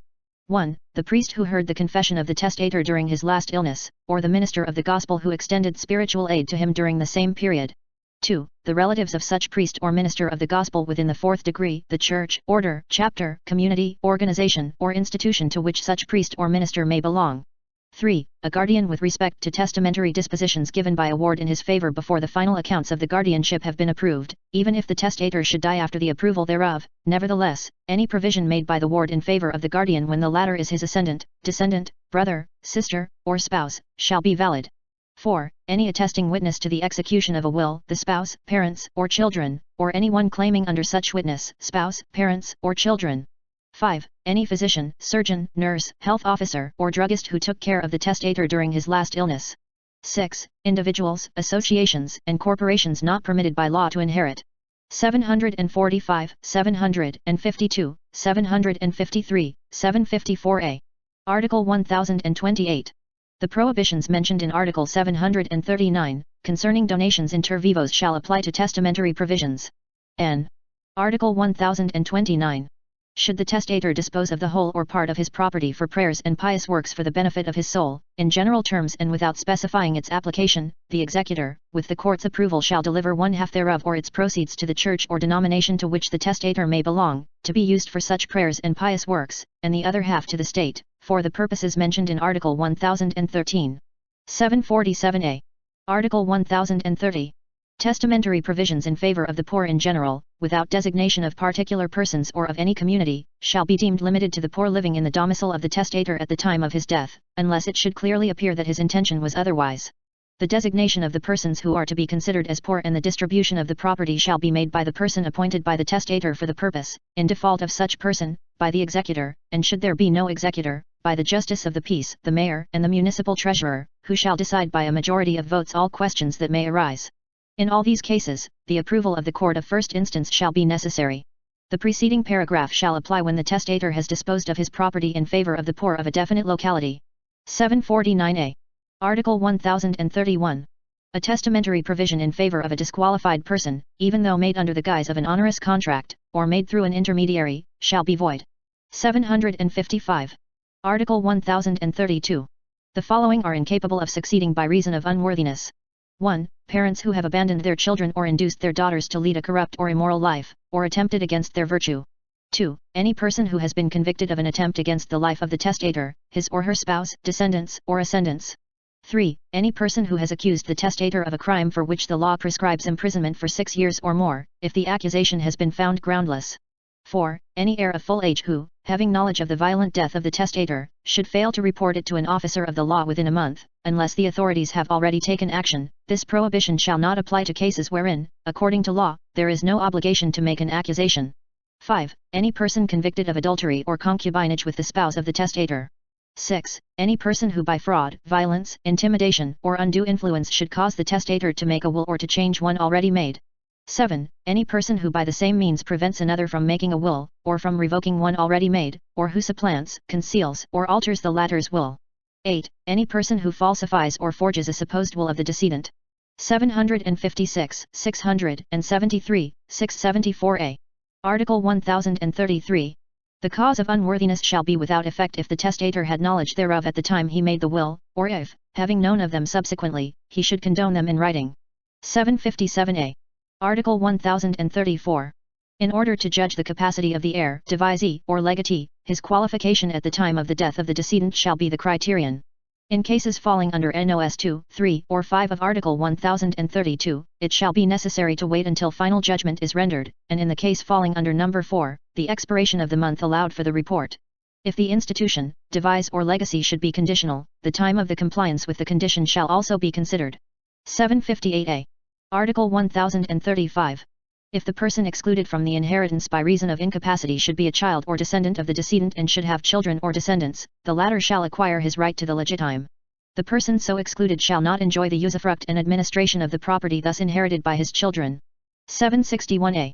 Article 1036. Alienations of hereditary property, and acts of administration performed by the excluded heir, before the judicial order of exclusion, are valid as to the third persons who acted in good faith, but the co-heirs shall have a right to recover damages from the disqualified heir. N. Article 1037. The unworthy heir who is excluded from the succession has a right to demand indemnity or any expenses incurred in the preservation of the hereditary property, and to enforce such credits as he may have against the estate. N. Article 1038. Any person incapable of succession, who, disregarding the prohibition stated in the preceding articles, entered into the possession of the hereditary property, shall be obliged to return it together at its accessions. He shall be liable for all the fruits and rents he may have received, or could have received through the exercise of due diligence. 760a. Article 1039. Capacity to succeed is governed by the law of the nation of the decedent. N. Article 1040. The action for a declaration of incapacity and for the recovery of the inheritance, devise or legacy shall be brought within 5 years from the time the disqualified person took possession thereof. It may be brought by anyone who may have an interest in the succession. 762a. Section 3. Acceptance and repudiation of the inheritance.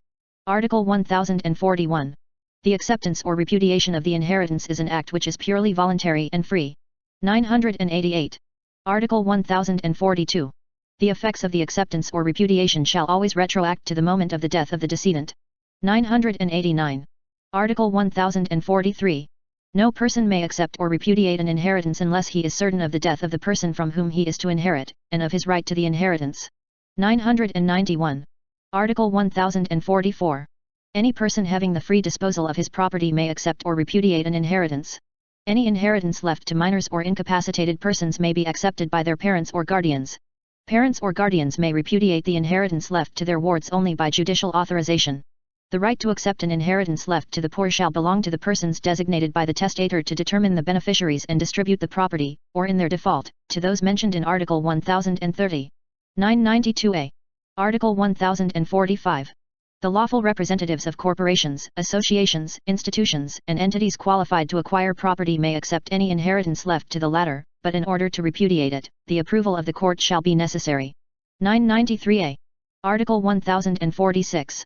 Public official establishments can neither accept nor repudiate an inheritance without the approval of the government. 994. Article 1047. A married woman of age may repudiate an inheritance without the consent of her husband. 995a. Article 1048. Deaf mutes who can read and write may accept or repudiate the inheritance personally or through an agent. Should they not be able to read and write, the inheritance shall be accepted by their guardians. These guardians may repudiate the same with judicial approval. 996a.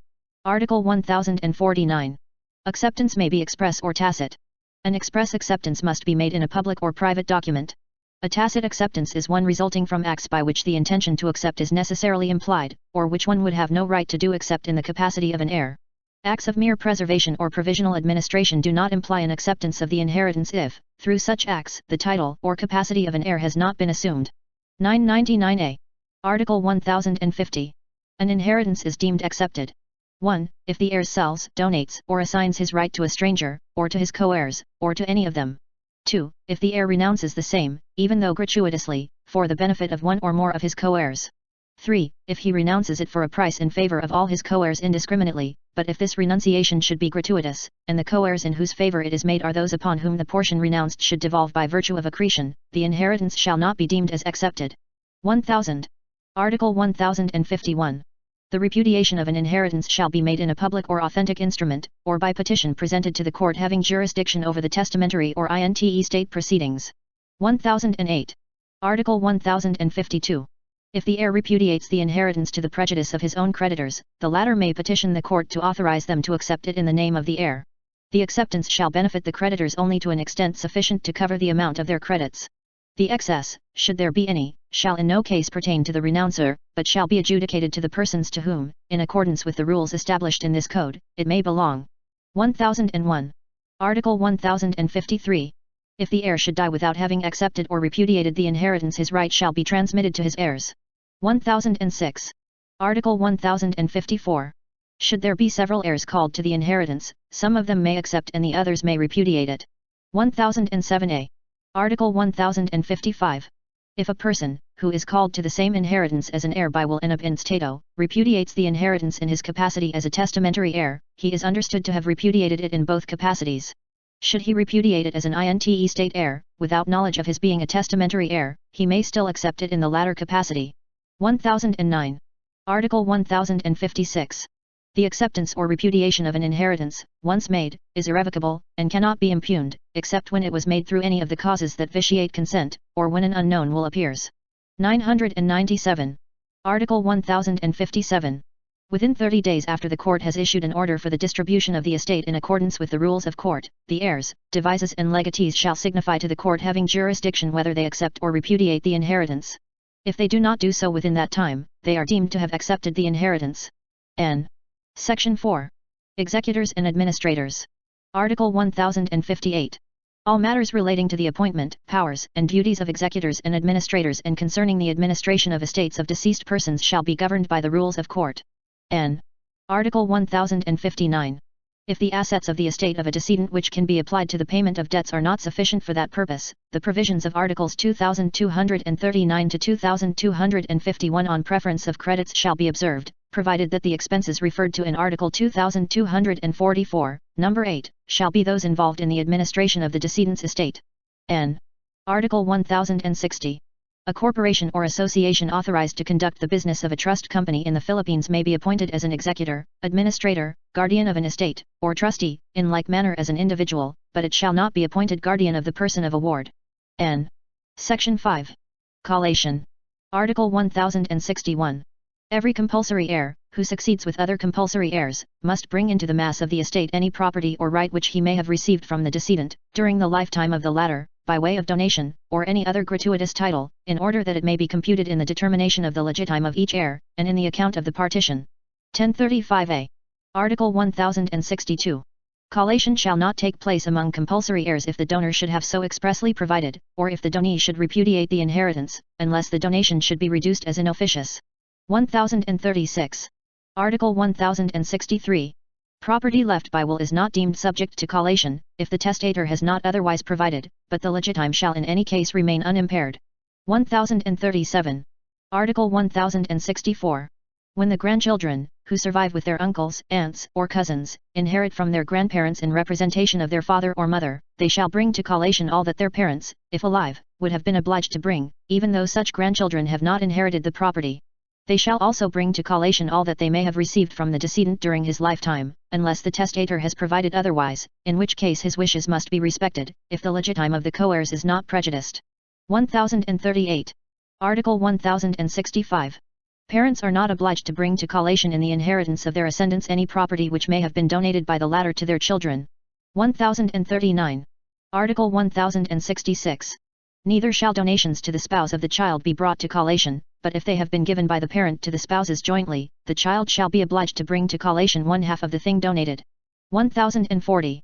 Article 1067.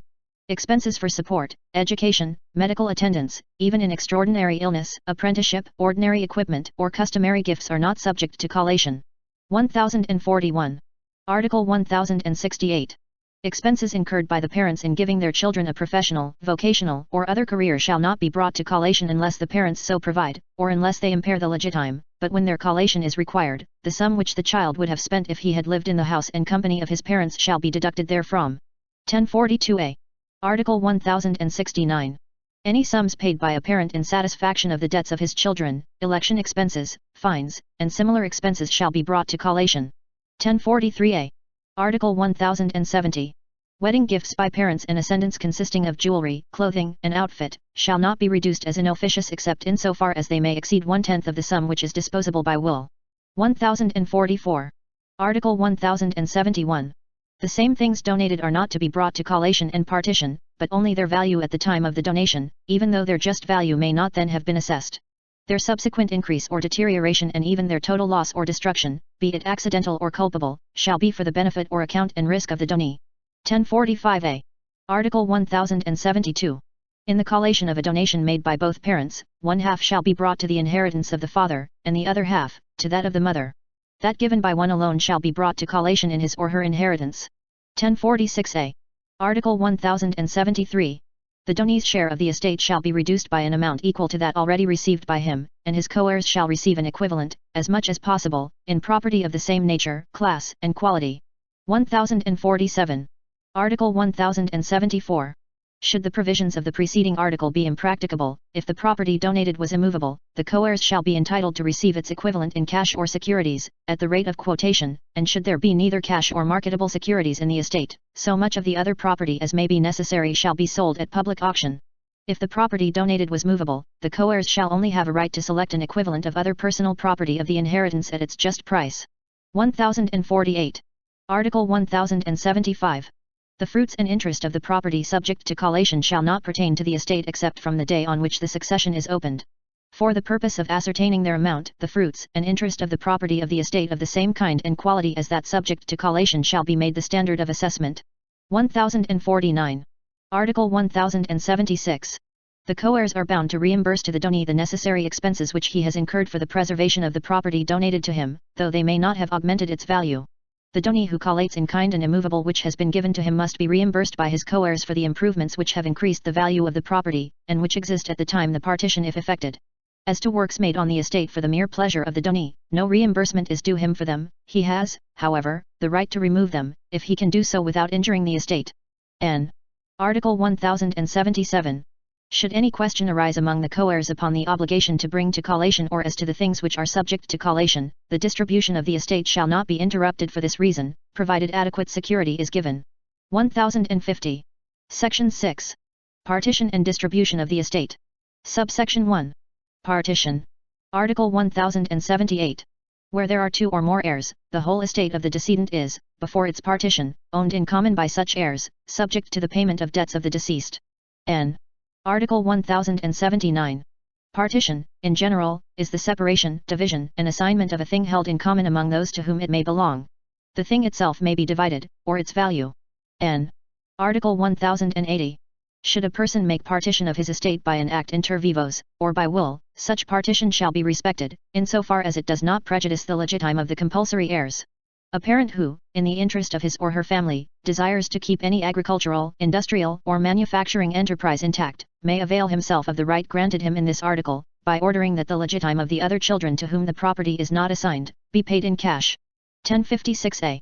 Article 1081. A person may, by an act inter vivos or mortis causat, entrust the mere power to make the partition after his death to any person who is not one of the co-heirs. The provisions of this and of the preceding article shall be observed even should there be among the co-heirs a minor or a person subject to guardianship, but the mandatary, in such case, shall make an inventory of the property of the estate, after notifying the co-heirs, the creditors, and the legatees or devises. 1057a. Article 1082. Every act which is intended to put an end to indivision among co-heirs and legatees or devises is deemed to be a partition, although it should purport to be a sale, an exchange, a compromise, or any other transaction. N. Article 1083. Every co-heir has a right to demand the division of the estate unless the testator should have expressly forbidden its partition, in which case the period of indivision shall not exceed 20 years as provided in Article 494. This power of the testator to prohibit division applies to the legitime. Even though forbidden by the testator, the co-ownership terminates when any of the causes for which partnership is dissolved takes place, or when the court finds for compelling reasons that division should be ordered, upon petition of one of the co-heirs. 1051a. Article 1084. Voluntary heirs upon whom some condition has been imposed cannot demand a partition until the condition has been fulfilled, but the other co-heirs may demand it by giving sufficient security for the rights which the former may have in case the condition should be complied with, and until it is known that the condition has not been fulfilled or can never be complied with, the partition shall be understood to be provisional. 1054a. Article 1085. In the partition of the estate, equality shall be observed as far as possible, dividing the property into lots, or assigning to each of the co-heirs things of the same nature, quality, and kind. 1061. Article 1086. Should a thing be indivisible, or would be much impaired by its being divided, it may be adjudicated to one of the heirs, provided he shall pay the others the excess in cash. Nevertheless, if any of the heirs should demand that the thing be sold at public auction and that strangers be allowed to bid, this must be done. 1062. Article 1087. In the partition the co-heirs shall reimburse one another for the income and fruits which each one of them may have received from any property of the estate, for any useful and necessary expenses made upon such property, and for any damage thereto through malice or neglect. 1063. Article 1088. Should any of the heirs sell his hereditary rights to a stranger before the partition, any or all of the co-heirs may be subrogated to the rights of the purchaser by reimbursing him for the price of the sale, provided they do so within the period of 1 month from the time they were notified in writing of the sale by the vendor. 1067a. Article 1089. The titles of acquisition or ownership of each property shall be delivered to the co-heir to whom said property has been adjudicated. 1065a. Article 1090. When the title comprises 2 or more pieces of land which have been assigned to 2 or more co-heirs, or when it covers 1 piece of land which has been divided between 2 or more co-heirs, the title shall be delivered to the one having the largest interest, and authentic copies of the title shall be furnished to the other co-heirs at the expense of the estate. If the interest of each co-heir should be the same, the oldest shall have the title. 1066a. Subsection 2. Effects of partition. Article 1091. A partition legally made confers upon each heir the exclusive ownership of the property adjudicated to him. 1068. Article 1092. After the partition has been made, the co-heirs shall be reciprocally bound to warrant the title to, and the quality of, each property adjudicated. 1069a. Article 1093. The reciprocal obligation of warranty referred to in the preceding article shall be proportionate to the respective hereditary shares of the co-heirs, but if any one of them should be insolvent, the other co-heirs shall be liable for his part in the same proportion, deducting the part corresponding to the one who should be indemnified.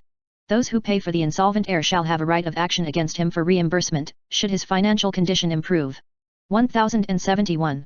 Article 1094. An action to enforce the warranty among heirs must be brought within 10 years from the date the right of action accrues. N. Article 1095. If a credit should be assigned as collectible, the co-heirs shall not be liable for the subsequent insolvency of the debtor of the estate, but only for his insolvency at the time the partition is made. The warranty of the solvency of the debtor can only be enforced during the 5 years following the partition. Co-heirs do not warrant bad debts, if so known to, and accepted by, the distributee. But if such debts are not assigned to a co-heir, and should be collected, in whole or in part, the amount collected shall be distributed proportionately among the heirs.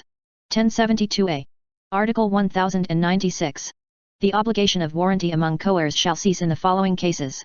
1. When the testator himself has made the partition, unless it appears, or it may be reasonably presumed, that his intention was otherwise, but the legitime shall always remain unimpaired. 2. When it has been so expressly stipulated in the agreement of partition, unless there has been bad faith. 3. When the eviction is due to a cause subsequent to the partition, or has been caused by the fault of the distributee of the property. 1070a. Subsection 3. Rescission and nullity of partition. Article 1097.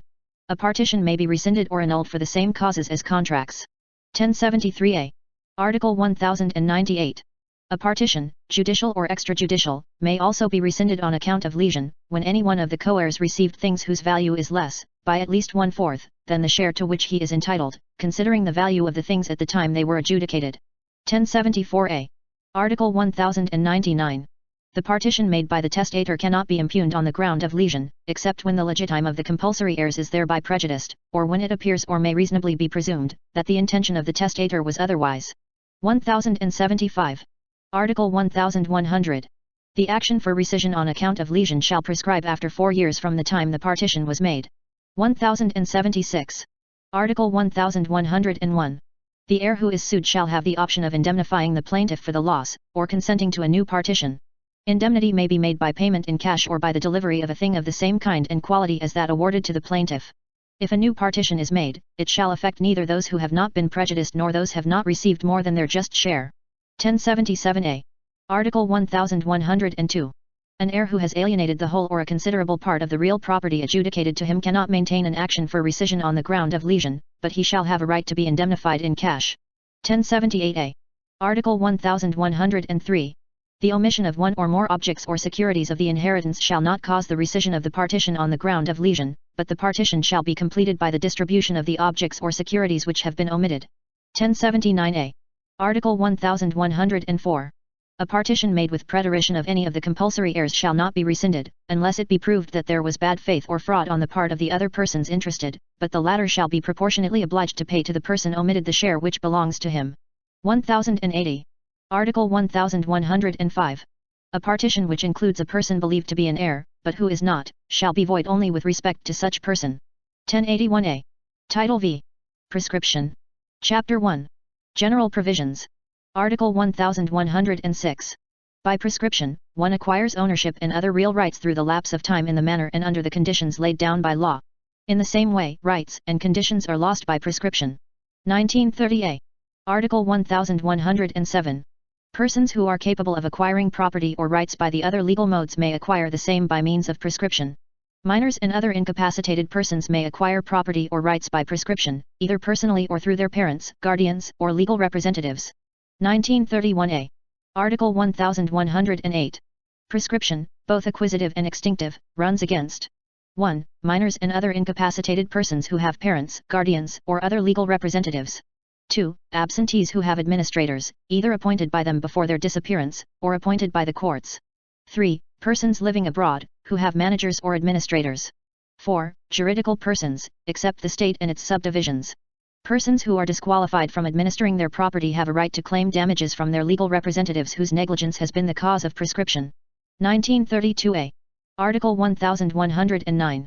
Prescription does not run between husband and wife, even though there be a separation of property agreed upon in the marriage settlements or by judicial decree. Neither does prescription run between parents and children, during the minority or insanity of the latter, and between guardian and ward during the continuance of the guardianship. N. Article 1110. Prescription, acquisitive and extinctive, runs in favor of, or against a married woman. N. Article 1111. Prescription obtained by a co-proprietor or a co-owner shall benefit the others. 1933. Article 1112. Persons with capacity to alienate property may renounce prescription already obtained, but not the right to prescribe in the future. Prescription is deemed to have been tacitly renounced when the renunciation results from acts which imply the abandonment of the right acquired. 1935. Article 1113.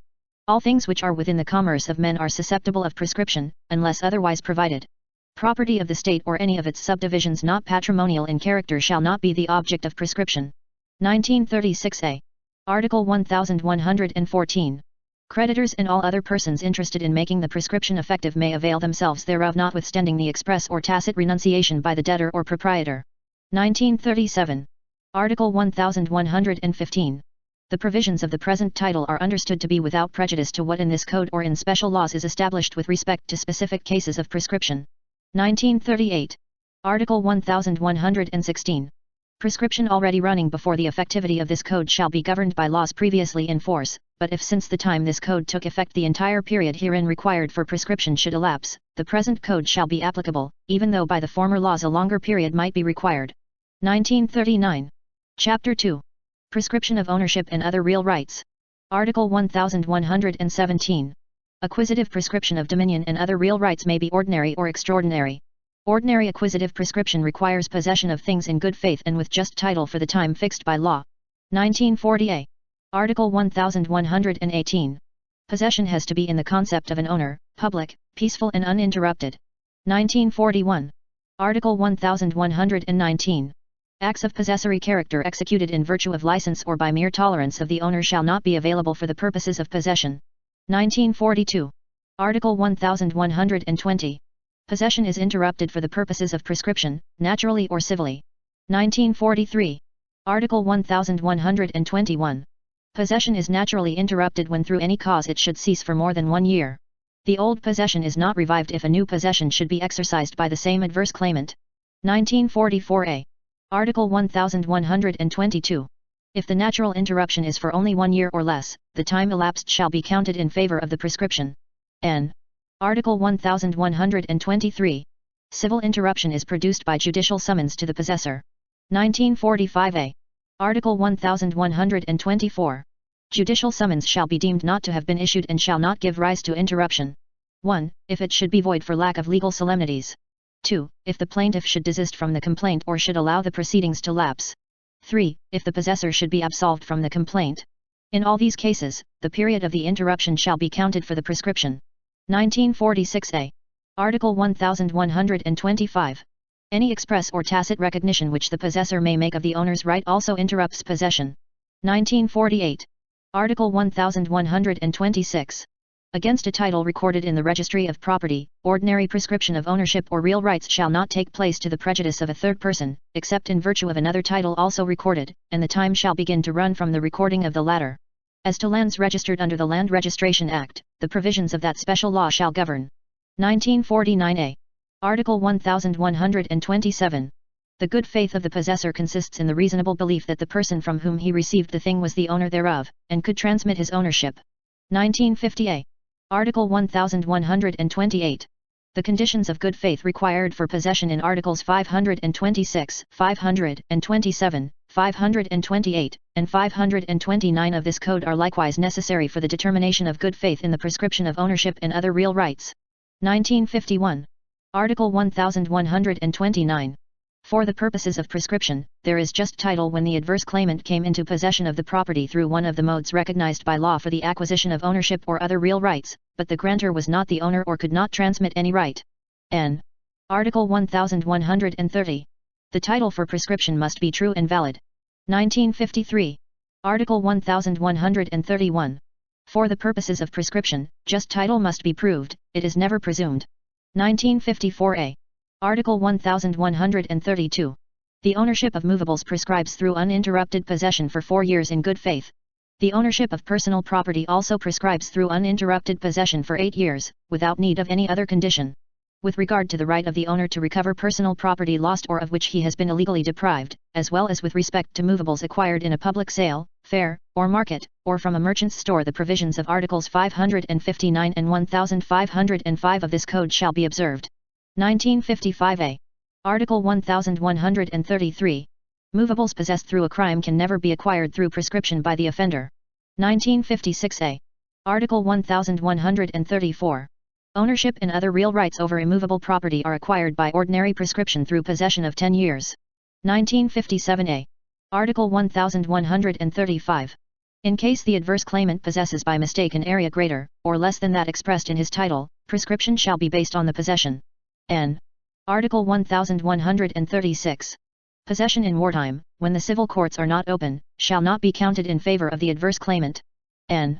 Article 1137. Ownership and other real rights over immovables also prescribe through uninterrupted adverse possession thereof for 30 years, without need of title or of good faith. 1959a. Article 1138. In the computation of time necessary for prescription the following rules shall be observed. 1. The present possessor may complete the period necessary for prescription by tacking his possession to that of his grantor or predecessor in interest. 2. It is presumed that the present possessor, who was also the possessor at a previous time, has continued to be in possession during the intervening time, unless there is proof to the contrary. 3. The first day shall be excluded and the last day included. 1960a. Chapter 3. Prescription of actions. Article 1139. Actions prescribed by the mere lapse of time fixed by law. 1961. Article 1140. Actions to recover movables shall prescribe 8 years from the time the possession thereof is lost, unless the possessor has acquired the ownership by prescription for a less period, according to Articles 1132, and without prejudice to the provisions of Articles 559, 1505, and 1133. 1962a. Article 1141. Real actions over immovables prescribe after 30 years. This provision is without prejudice to what is established for the acquisition of ownership and other real rights by prescription. 1963.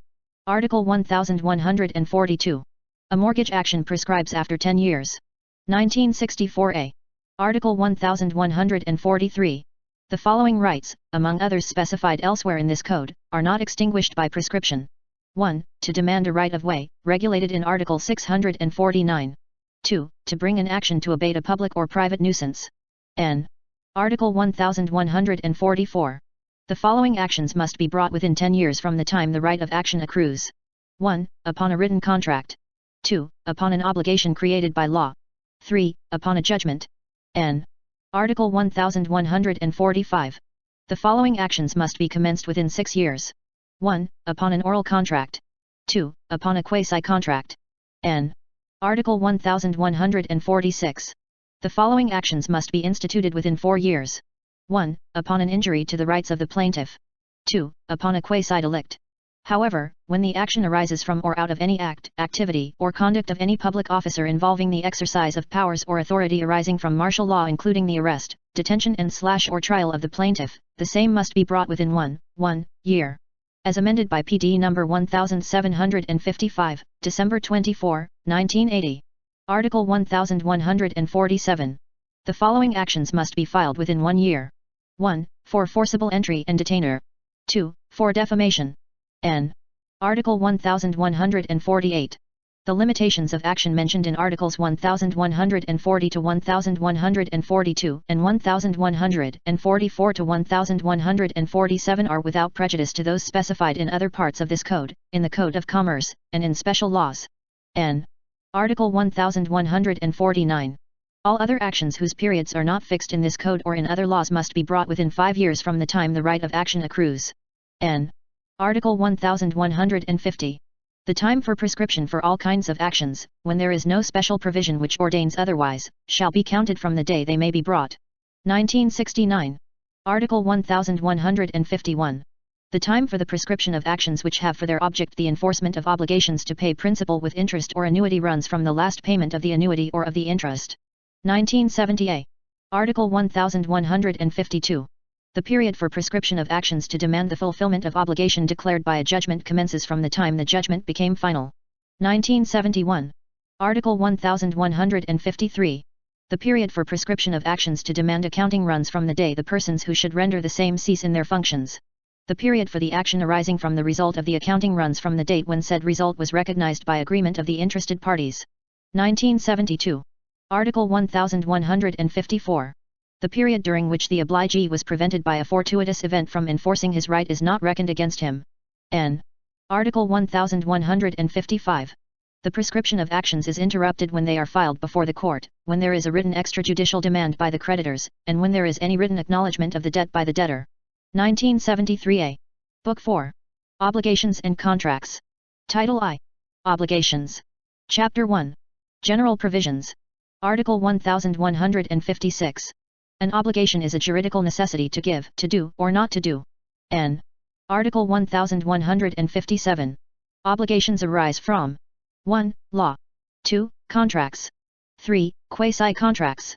4. Acts or omissions punished by law, and 5. Quasi-delicts. 1089a. Article 1158. Obligations derived from law are not presumed. Only those expressly determined in this code or in special laws are demandable, and shall be regulated by the precepts of the law which establishes them, and as to what has not been foreseen, by the provisions of this book. 1090. Article 1159. Obligations arising from contracts have the force of law between the contracting parties and should be complied with in good faith. 1091a. Article 1160. Obligations derived from quasi-contracts shall be subject to the provisions of Chapter 1, Title 17, of this book. N. Article 1161. Civil obligations arising from criminal offences shall be governed by the penal laws, subject to the provisions of Article 2177, and of the pertinent provisions of Chapter 2, Preliminary Title, on Human Relations, and of Title 18 of this book, regulating damages. 1092a. Article 1162. Obligations derived from quasi-delicts shall be governed by the provisions of Chapter 2, Title 17 of this book, and by special laws. 1093a. Chapter 2. Nature and effect of obligations. Article 1163. Every person obliged to give something is also obliged to take care of it with the proper diligence of a good father of a family, unless the law or the stipulation of the parties requires another standard of care. 1094a. Article 1164. The creditor has a right to the fruits of the thing from the time the obligation to deliver it arises. However, he shall acquire no real right over it until the same has been delivered to him. 1095. Article 1165. When what is to be delivered is a determinate thing, the creditor, in addition to the right granted him by Article 1170, may compel the debtor to make the delivery. If the thing is indeterminate or generic, he may ask that the obligation be complied with at the expense of the debtor.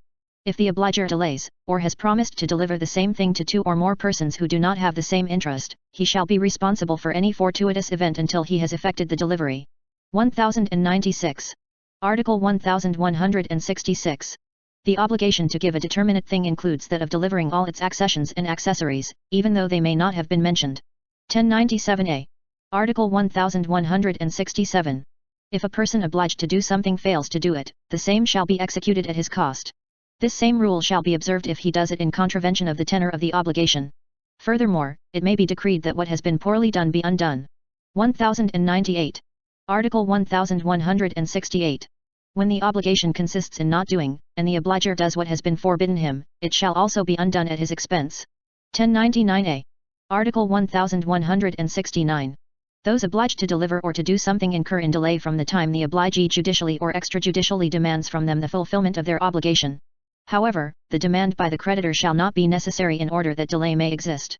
1. When the obligation or the law expressly so declare, or 2. When from the nature and the circumstances of the obligation it appears that the designation of the time when the thing is to be delivered or the service is to be rendered was a controlling motive for the establishment of the contract, or 3. When demand would be useless, as when the obliger has rendered it beyond his power to perform. In reciprocal obligations, neither party incurs in delay if the other does not comply or is not ready to comply in a proper manner with what is incumbent upon him. From the moment one of the parties fulfills his obligation, delay by the other begins. 1100a. Article 1170. Those who in the performance of their obligations are guilty of fraud, negligence, or delay, and those who in any manner contravene the tenor thereof, are liable for damages. 1101. Article 1171. Responsibility arising from fraud is demandable in all obligations. Any waiver of an action for future fraud is void. 1102a. Article 1172. Responsibility arising from negligence in the performance of every kind of obligation is also demandable, but such liability may be regulated by the courts, according to the circumstances. 1103. Article 1173. The fault or negligence of the obliger consists in the omission of that diligence which is required by the nature of the obligation and corresponds with the circumstances of the persons, of the time and of the place. When negligence shows bad faith, the provisions of Articles 1171 and 2201, paragraph 2, shall apply. If the law or contract does not state the diligence which is to be observed in the performance, that which is expected of a good father of a family shall be required. 1104a. Article 1174. Except in cases expressly specified by the law, or when it is otherwise declared by stipulation, or when the nature of the obligation requires the assumption of risk, no person shall be responsible for those events which could not be foreseen, or which, though foreseen, were inevitable. 1105a. Article 1175. Usurious transactions shall be governed by special laws. N. Article 1176. The receipt of the principal by the creditor without reservation with respect to the interest, shall give rise to the presumption that said interest has been paid. The receipt of a later installment of a debt without reservation as to prior installments, shall likewise raise the presumption that such installments have been paid. 1110a. Article 1177. The creditors, after having pursued the property in possession of the debtor to satisfy their claims, may exercise all the rights and bring all the actions of the latter for the same purpose, save those which are inherent in his person. They may also impugn the acts which the debtor may have done to defraud them. 1111. Article 1178. Subject to the laws, all rights acquired in virtue of an obligation are transmissible, if there has been no stipulation to the contrary. 1112. Chapter 3. Different kinds of obligations. Section 1. Pure and conditional obligations. Article 1179. Every obligation whose performance does not depend upon a future or uncertain event, or upon a past event unknown to the parties, is demandable at once. Every obligation which contains a resolutory condition shall also be demandable, without prejudice to the effects of the happening of the event. 1113. Article 1180. When the debtor binds himself to pay when his means permit him to do so, the obligation shall be deemed to be one with a period, subject to the provisions of Article 1197. N. Article 1181. In conditional obligations, the acquisition of rights, as well as the extinguishment or loss of those already acquired, shall depend upon the happening of the event which constitutes the condition. 1114. Article 1182. When the fulfillment of the condition depends upon the sole will of the debtor, the conditional obligation shall be void. If it depends upon chance or upon the will of a third person, the obligation shall take effect in conformity with the provisions of this code. 1115. Article 1183. Impossible conditions, those contrary to good customs or public policy and those prohibited by law shall annul the obligation which depends upon them. If the obligation is divisible, that part thereof which is not affected by the impossible or unlawful condition shall be valid. The condition not to do an impossible thing shall be considered as not having been agreed upon. 1116a. Article 1184. The condition that some event happen at a determinate time shall extinguish the obligation as soon as the time expires or if it has become indubitable that the event will not take place. 1117.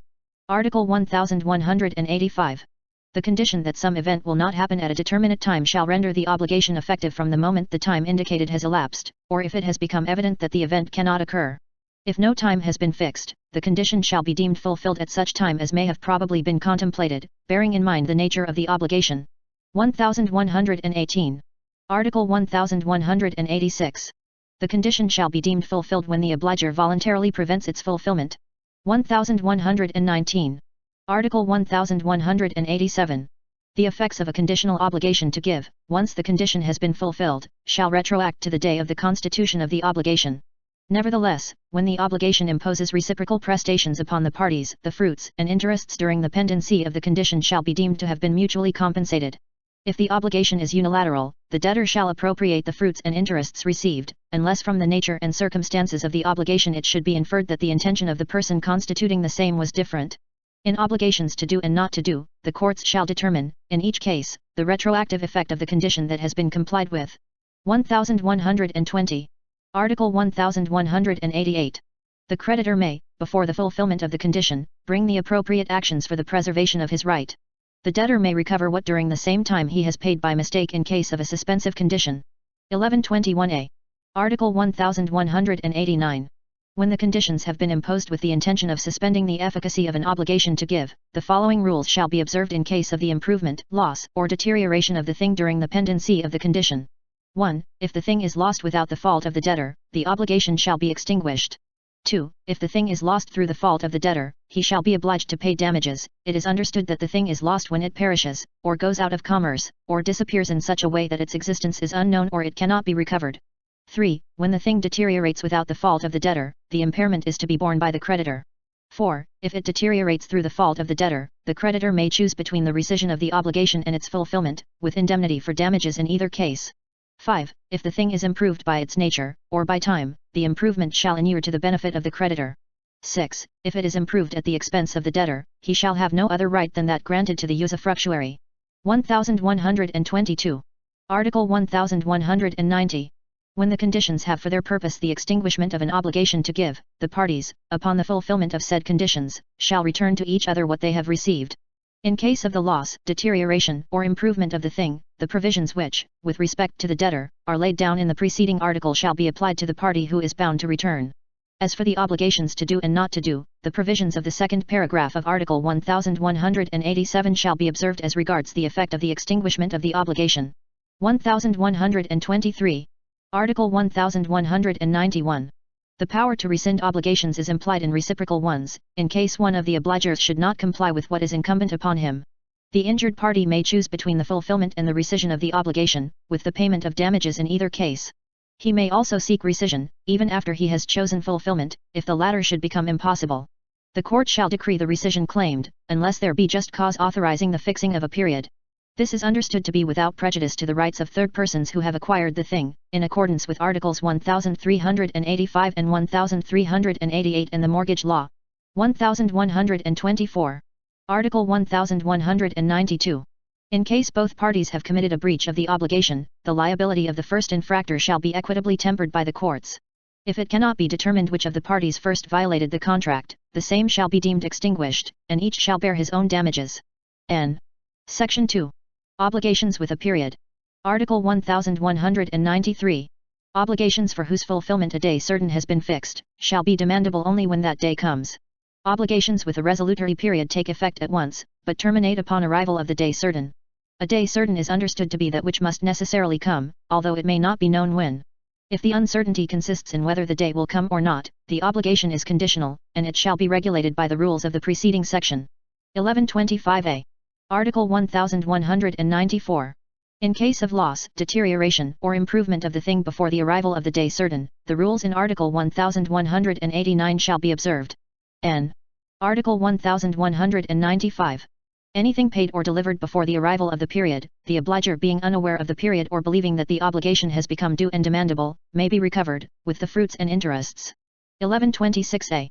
Article 1196. Whenever in an obligation a period is designated, it is presumed to have been established for the benefit of both the creditor and the debtor, unless from the tenor of the same or other circumstances it should appear that the period has been established in favor of one or of the other. 1127. Article 1197. If the obligation does not fix a period, but from its nature and the circumstances it can be inferred that a period was intended, the courts may fix the duration thereof. The courts shall also fix the duration of the period when it depends upon the will of the debtor. In every case, the courts shall determine such period as may under the circumstances have been probably contemplated by the parties. Once fixed by the courts, the period cannot be changed by them. 1128a. Article 1198. The debtor shall lose every right to make use of the period. 1. When after the obligation has been contracted, he becomes insolvent, unless he gives a guarantee or security for the debt. 2. When he does not furnish to the creditor the guarantees or securities which he has promised. 3. When by his own acts he has impaired said guarantees or securities after their establishment, and when through a fortuitous event they disappear, unless he immediately gives new ones equally satisfactory. 4. When the debtor violates any undertaking, in consideration of which the creditor agreed to the period. 5. When the debtor attempts to abscond. 1129a. Section 3. Alternative obligations. Article 1199. A person alternatively bound by different prestations shall completely perform one of them. The creditor cannot be compelled to receive part of one and part of the other undertaking. 1131. Article 1200. The right of choice belongs to the debtor, unless it has been expressly granted to the creditor. The debtor shall have no right to choose those prestations which are impossible, unlawful, or which could not have been the object of the obligation. 1132. Article 1201. The choice shall produce no effect except from the time it has been communicated. 1133. Article 1202. The debtor shall lose the right of choice when among the prestations whereby he is alternatively bound, only one is practicable. 1134. Article 1203. If through the creditor's acts the debtor cannot make a choice according to the terms of the obligation, the latter may rescind the contract with damages. N. Article 1204. The creditor shall have a right to indemnity for damages when, through the fault of the debtor, all the things which are alternatively the object of the obligation have been lost, or the compliance of the obligation has become impossible. The indemnity shall be fixed taking as a basis the value of the last thing which disappeared, or that of the service which last became impossible. Damages other than the value of the last thing or service may also be awarded. 1135a. Article 1205. When the choice has been expressly given to the creditor, the obligation shall cease to be alternative from the day when the selection has been communicated to the debtor. Until then the responsibility of the debtor shall be governed by the following rules. 1. If one of the things is lost through a fortuitous event, he shall perform the obligation by delivering that which the creditor should choose from among the remainder, or that which remains if only one subsists. 2. If the loss of one of the things occurs through the fault of the debtor, the creditor may claim any of those subsisting, or the price of that which, through the fault of the former, has disappeared, with the right to damages. 3. If all the things are lost through the fault of the debtor, the choice by the creditor shall fall upon the price of any one of them, also with indemnity for damages. The same rules shall be applied to obligations to do or not to do in case 1, some or all of the prestations should become impossible. 1136a. Article 1206. When only one prestation has been agreed upon, but the obliger may render another in substitution, the obligation is called facultative. The loss or deterioration of the thing intended as a substitute, through the negligence of the obliger, does not render him liable. But once the substitution has been made, the obliger is liable for the loss of the substitute on account of his delay, negligence, or fraud. N. Section 4. Joint and solidary obligations. Article 1207. The concurrence of two or more creditors or of two or more debtors in one and the same obligation does not imply that each one of the former has a right to demand, or that each one of the latter is bound to render, entire compliance with the prestation. There is a solidary liability only when the obligation expressly so states, or when the law or the nature of the obligation requires solidarity. 1137a. Article 1208. If from the law, or the nature or the wording of the obligations to which the preceding article refers the contrary does not appear, the credit or debt shall be presumed to be divided into as many shares as there are creditors or debtors, the credits or debts being considered distinct from one another, subject to the rules of court governing the multiplicity of suits. 1138a. Article 1209. If the division is impossible, the right of the creditors may be prejudiced only by their collective acts, and the debt can be enforced only by proceeding against all the debtors. If one of the latter should be insolvent, the others shall not be liable for his share. 1139. Article 1210. The indivisibility of an obligation does not necessarily give rise to solidarity. Nor does solidarity of itself imply indivisibility. N. Article 1211. Solidarity may exist although the creditors and the debtors may not be bound in the same manner and by the same periods and conditions. 1140. Article 1212. Each one of the solidary creditors may do whatever may be useful to the others, but not anything which may be prejudicial to the latter. 1141a. Article 1213. A solidary creditor cannot assign his rights without the consent of the others. N. Article 1214. The debtor may pay any one of the solidary creditors, but if any demand, judicial or extrajudicial, has been made by one of them, payment should be made to him. 1142a. Article 1215. Novation, compensation, confusion, or remission of the debt, made by any of the solidary creditors or with any of the solidary debtors, shall extinguish the obligation, without prejudice to the provisions of Article 1219. The creditor who may have executed any of these acts, as well as he who collects the debt, shall be liable to the others for the share in the obligation corresponding to them. 1143. Article 1216. The creditor may proceed against any one of the solidary debtors or some or all of them simultaneously. The demand made against one of them shall not be an obstacle to those which may subsequently be directed against the others, so long as the debt has not been fully collected. 1144a. Article 1217. Payment made by one of the solidary debtors extinguishes the obligation. If two or more solidary debtors offer to pay, the creditor may choose which offer to accept. He who made the payment may claim from his co-debtors only the share which corresponds to each, with the interest for the payment already made. If the payment is made before the debt is due, no interest for the intervening period may be demanded. When one of the solidary debtors cannot, because of his insolvency, reimburse his share to the debtor paying the obligation, such share shall be borne by all his co-debtors, in proportion to the debt of each. 1145a. Article 1218. Payment by a solidary debtor shall not entitle him to reimbursement from his co-debtors if such payment is made after the obligation has prescribed or become illegal. N. Article 1219. The remission made by the creditor of the share which affects one of the solidary debtors does not release the latter from his responsibility towards the co-debtors, in case the debt had been totally paid by any one of them before the remission was effected. 1146a. Article 1220. The remission of the whole obligation, obtained by one of the solidary debtors, does not entitle him to reimbursement from his co-debtors. N. Article 1221. If the thing has been lost or if the prestation has become impossible without the fault of the solidary debtors, the obligation shall be extinguished. If there was fault on the part of any one of them, all shall be responsible to the creditor, for the price and the payment of damages and interest, without prejudice to their action against the guilty or negligent debtor. If through a fortuitous event, the thing is lost or the performance has become impossible after one of the solidary debtors has incurred in delay through the judicial or extrajudicial demand upon him by the creditor, the provisions of the preceding paragraph shall apply. 1147a. Article 1222. A solidary debtor may, in actions filed by the creditor, avail himself of all defences which are derived from the nature of the obligation and of those which are personal to him, or pertain to his own share.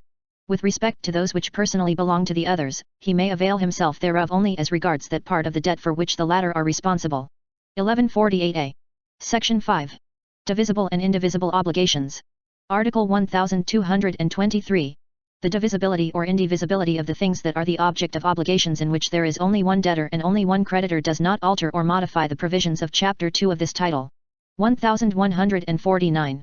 Article 1224. A joint indivisible obligation gives rise to indemnity for damages from the time any one of the debtors does not comply with his undertaking.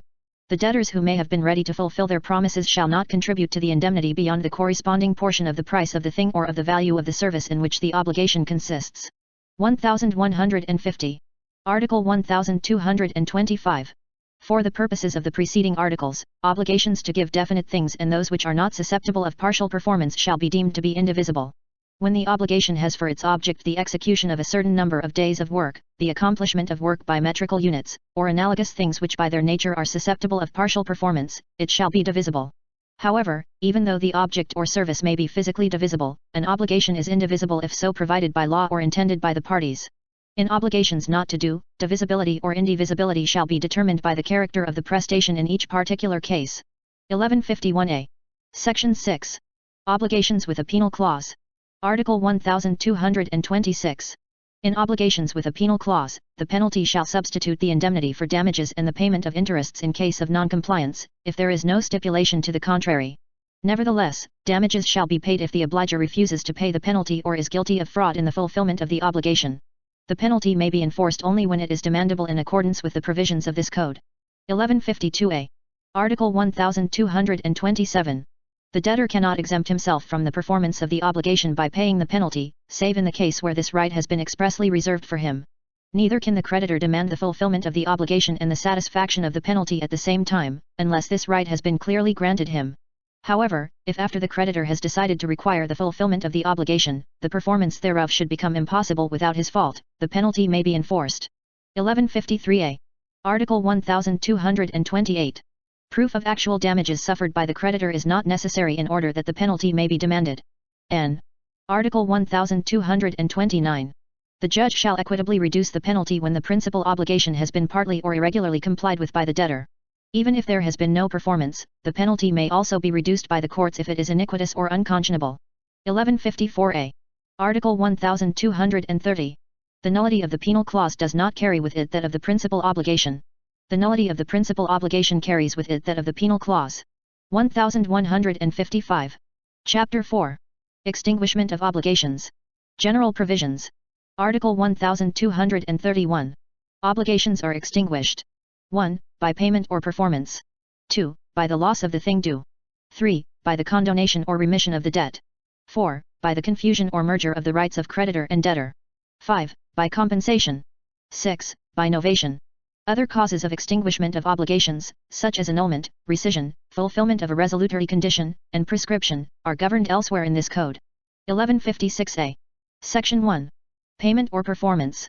Article 1232. Payment means not only the delivery of money but also the performance, in any other manner, of an obligation. N. Article 1233. A debt shall not be understood to have been paid unless the thing or service in which the obligation consists has been completely delivered or rendered, as the case may be. 1157. Article 1234. If the obligation has been substantially performed in good faith, the obliger may recover as though there had been a strict and complete fulfillment, less damages suffered by the obligee. N. Article 1235. When the obligee accepts the performance, knowing its incompleteness or irregularity, and without expressing any protest or objection, the obligation is deemed fully complied with. N. Article 1236. The creditor is not bound to accept payment or performance by a third person who has no interest in the fulfillment of the obligation, unless there is a stipulation to the contrary.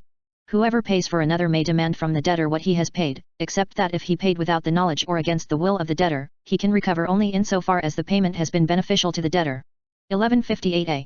Article 1237. Whoever pays on behalf of the debtor without the knowledge or against the will of the latter, cannot compel the creditor to subrogate him in his rights, such as those arising from a mortgage, guarantee, or penalty. 1159a. Article 1238.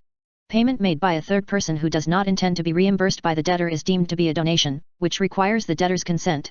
But the payment is in any case valid as to the creditor who has accepted it. N. Article 1239. In obligations to give, payment made by one who does not have the free disposal of the thing due and capacity to alienate it shall not be valid, without prejudice to the provisions of Article 1427 under the title on Natural Obligations. 1160a.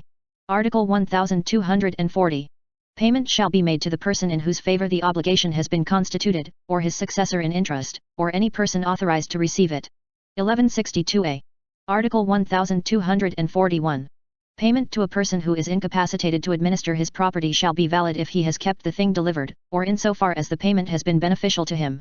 Payment made to a third person shall also be valid insofar as it has redounded to the benefit of the creditor. Such benefit to the creditor need not be proved in the following cases. 1. If after the payment, the third person acquires the creditor's rights. 2. If the creditor ratifies the payment to the third person.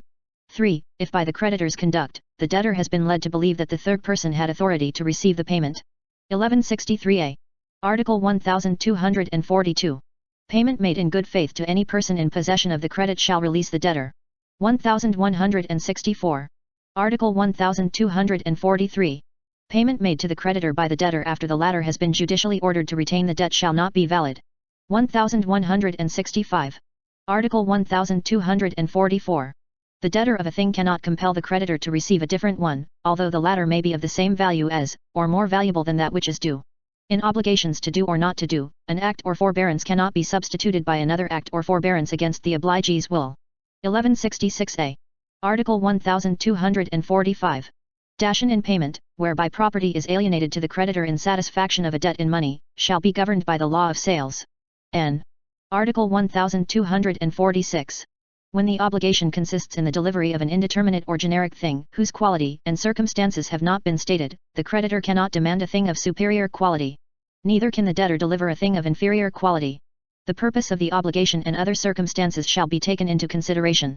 1167a. Article 1247. Unless it is otherwise stipulated, the extrajudicial expenses required by the payment shall be for the account of the debtor. With regard to judicial costs, the rules of court shall govern. 1168a. Article 1248. Unless there is an express stipulation to that effect, the creditor cannot be compelled partially to receive the prestations in which the obligation consists. Neither may the debtor be required to make partial payments. However, when the debt is in part liquidated and in part unliquidated, the creditor may demand and the debtor may effect the payment of the former without waiting for the liquidation of the latter. 1169a. Article 1249. The payment of debts in money shall be made in the currency stipulated, and if it is not possible to deliver such currency, then in the currency which is legal tender in the Philippines. The delivery of promissory notes payable to order, or bills of exchange or other mercantile documents shall produce the effect of payment only when they have been cashed, or when through the fault of the creditor they have been impaired. In the meantime, the action derived from the original obligation shall be held in the abeyance. 1170. Article 1250. In case an extraordinary inflation or deflation of the currency stipulated should supervene, the value of the currency at the time of the establishment of the obligation shall be the basis of payment, unless there is an agreement to the contrary. N. Article 1251. Payment shall be made in the place designated in the obligation. There being no express stipulation and if the undertaking is to deliver a determinate thing, the payment shall be made wherever the thing might be at the moment the obligation was constituted. In any other case the place of payment shall be the domicile of the debtor. If the debtor changes his domicile in bad faith or after he has incurred in delay, the additional expenses shall be borne by him. These provisions are without prejudice to venue under the rules of court. 1171a. Subsection 1. Application of payments. Article 1252. He who has various debts of the same kind in favor of one and the same creditor, may declare at the time of making the payment, to which of them the same must be applied. unless the parties so stipulate, or when the application of payment is made by the party for whose benefit the term has been constituted, application shall not be made as to debts which are not yet due. If the debtor accepts from the creditor a receipt in which an application of the payment is made, the former cannot complain of the same, unless there is a cause for invalidating the contract. 1172a. Article 1253. If the debt produces interest, payment of the principal shall not be deemed to have been made until the interests have been covered. 1173. Article 1254. When the payment cannot be applied in accordance with the preceding rules, or if application cannot be inferred from other circumstances, the debt which is most onerous to the debtor, among those due, shall be deemed to have been satisfied. If the debts due are of the same nature and burden, the payment shall be applied to all of them proportionately. 1174a. Subsection 2. Payment by cession. Article 1255. The debtor may cede or assign his property to his creditors in payment of his debts. This cession, unless there is stipulation to the contrary, shall only release the debtor from responsibility for the net proceeds of the thing assigned. The agreements which, on the effect of the cession, are made between the debtor and his creditors shall be governed by special laws. 1175a. Subsection 3. Tender of payment and consignation. Article 1256. If the creditor to whom tender of payment has been made refuses without just cause to accept it, the debtor shall be released from responsibility by the consignation of the thing or sum due. Consignation alone shall produce the same effect in the following cases. 1. When the creditor is absent or unknown, or does not appear at the place of payment. 2. When he is incapacitated to receive the payment at the time it is due. 3. When, without just cause, he refuses to give a receipt. 4. When two or more persons claim the same right to collect. 5. When the title of the obligation has been lost. 1176a. Article 1257. In order that the consignation of the thing due may release the obliger, it must first be announced to the persons interested in the fulfillment of the obligation. The consignation shall be ineffectual if it is not made strictly in consonance with the provisions which regulate payment. 1177. Article 1258. Consignation shall be made by depositing the things due at the disposal of judicial authority, before whom the tender of payment shall be proved, in a proper case, and the announcement of the consignation in other cases. The consignation having been made, the interested parties shall also be notified thereof. 1178. Article 1259. The expenses of consignation, when properly made, shall be charged against the creditor. 1179. Article 1260. Once the consignation has been duly made, the debtor may ask the judge to order the cancellation of the obligation. Before the creditor has accepted the consignation, or before a judicial declaration that the consignation has been properly made, the debtor may withdraw the thing or the sum deposited, allowing the obligation to remain in force. 1180. Article 1261. If, the consignation having been made, the creditor should authorize the debtor to withdraw the same, he shall lose every preference which he may have over the thing. The co-debtors, guarantors, and sureties shall be released. 1181a. Section 2. Loss of the thing due. Article 1262. An obligation which consists in the delivery of a determinate thing shall be extinguished if it should be lost or destroyed without the fault of the debtor, and before he has incurred in delay. When by law or stipulation, the obliger is liable even for fortuitous events, the loss of the thing does not extinguish the obligation, and he shall be responsible for damages. The same rule applies when the nature of the obligation requires the assumption of risk. 1182a. Article 1263. In an obligation to deliver a generic thing, the loss or destruction of anything of the same kind does not extinguish the obligation. N. Article 1264. The courts shall determine whether, under the circumstances, the partial loss of the object of the obligation is so important as to extinguish the obligation. N. Article 1265. Whenever the thing is lost in the possession of the debtor, it shall be presumed that the loss was due to his fault, unless there is proof to the contrary, and without prejudice to the provisions of Article 1165. This presumption does not apply in case of earthquake, flood, storm, or other natural calamity. 1183a. Article 1266. The debtor in obligations to due shall also be released when the prestation becomes legally or physically impossible without the fault of the obliger. 1184a. Article 1267. When the service has become so difficult as to be manifestly beyond the contemplation of the parties, the obliger may also be released therefrom, in whole or in part. N. Article 1268. When the debt of a thing certain and determinate proceeds from a criminal offence, the debtor shall not be exempted from the payment of its price, whatever may be the cause for the loss, unless the thing having been offered by him to the person who should receive it, the latter refused without justification to accept it. 1185. Article 1269. The obligation having been extinguished by the loss of the thing, the creditor shall have all the rights of action which the debtor may have against third persons by reason of the loss. 1186.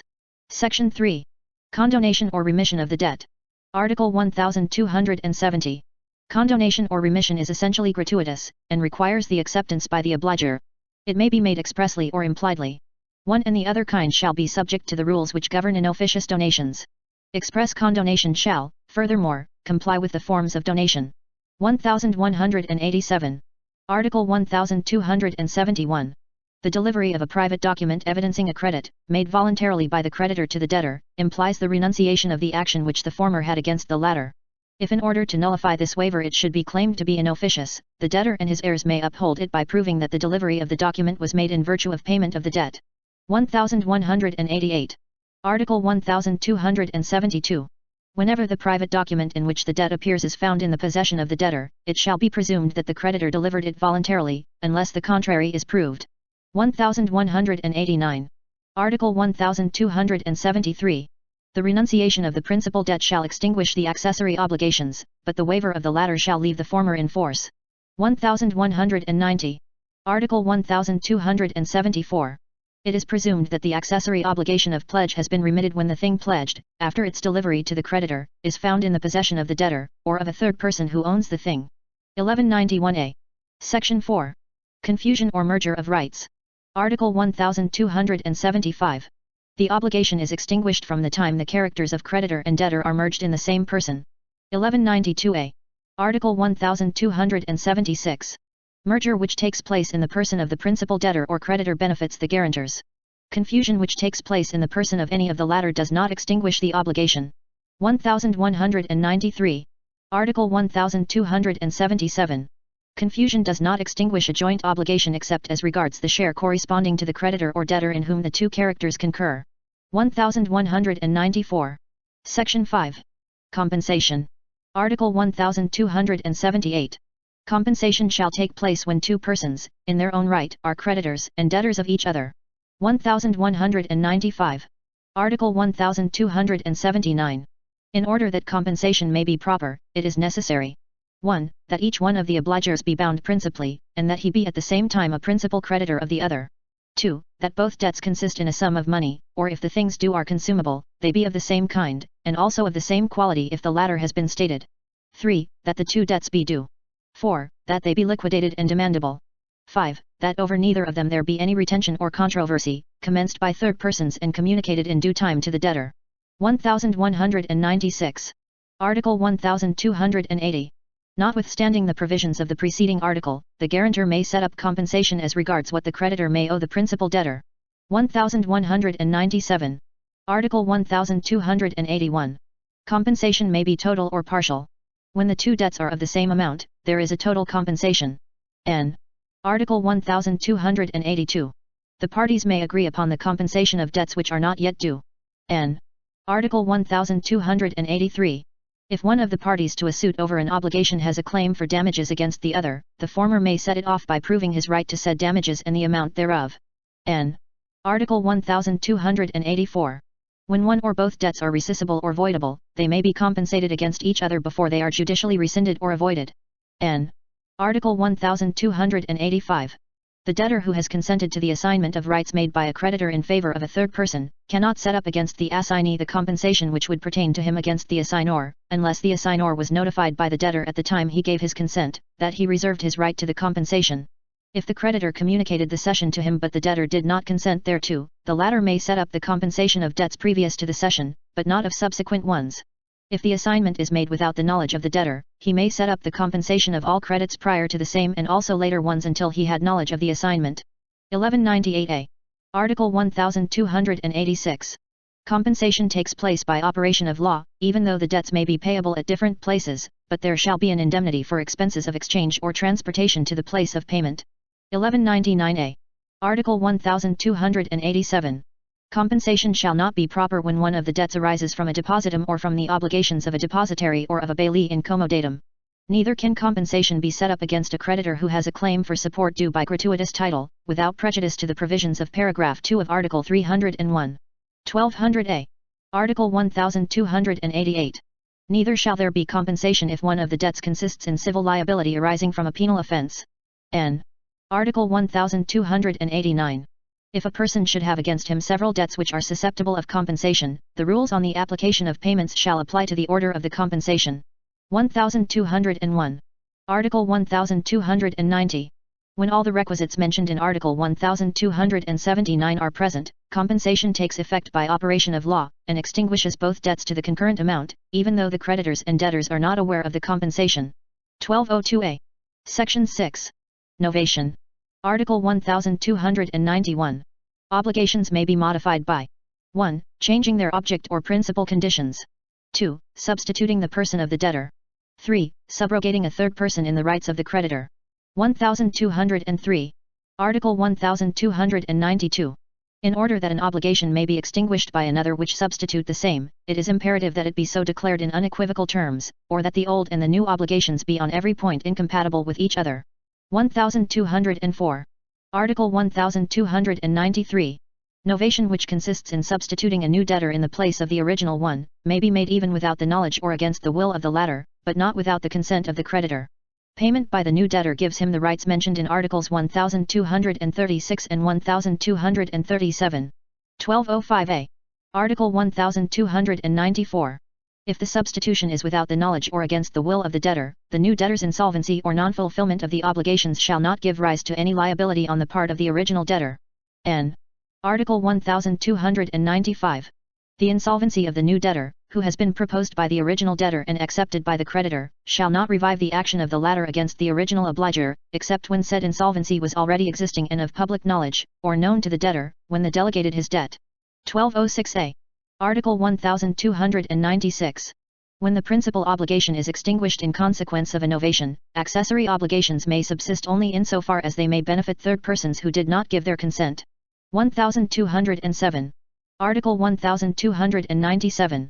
If the new obligation is void, the original one shall subsist, unless the parties intended that the former relation should be extinguished in any event. N. Article 1298. The novation is void if the original obligation was void, except when annulment may be claimed only by the debtor or when ratification validates acts which are voidable. 1208a. Article 1299. If the original obligation was subject to a suspensive or resolutory condition, the new obligation shall be under the same condition, unless it is otherwise stipulated. N. Article 1300. Subrogation of a third person in the rights of the creditor is either legal or conventional.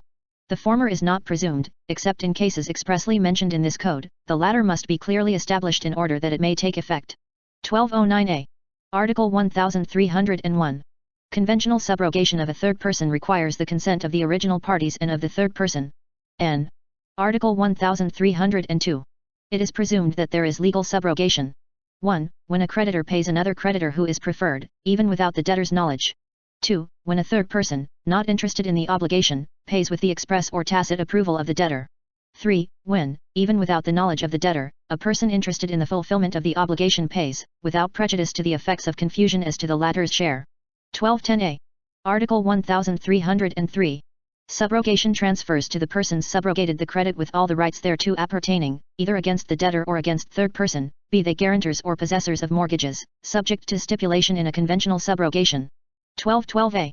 Article 1304. A creditor, to whom partial payment has been made, may exercise his right for the remainder, and he shall be preferred to the person who has been subrogated in his place in virtue of the partial payment of the same credit. 1213.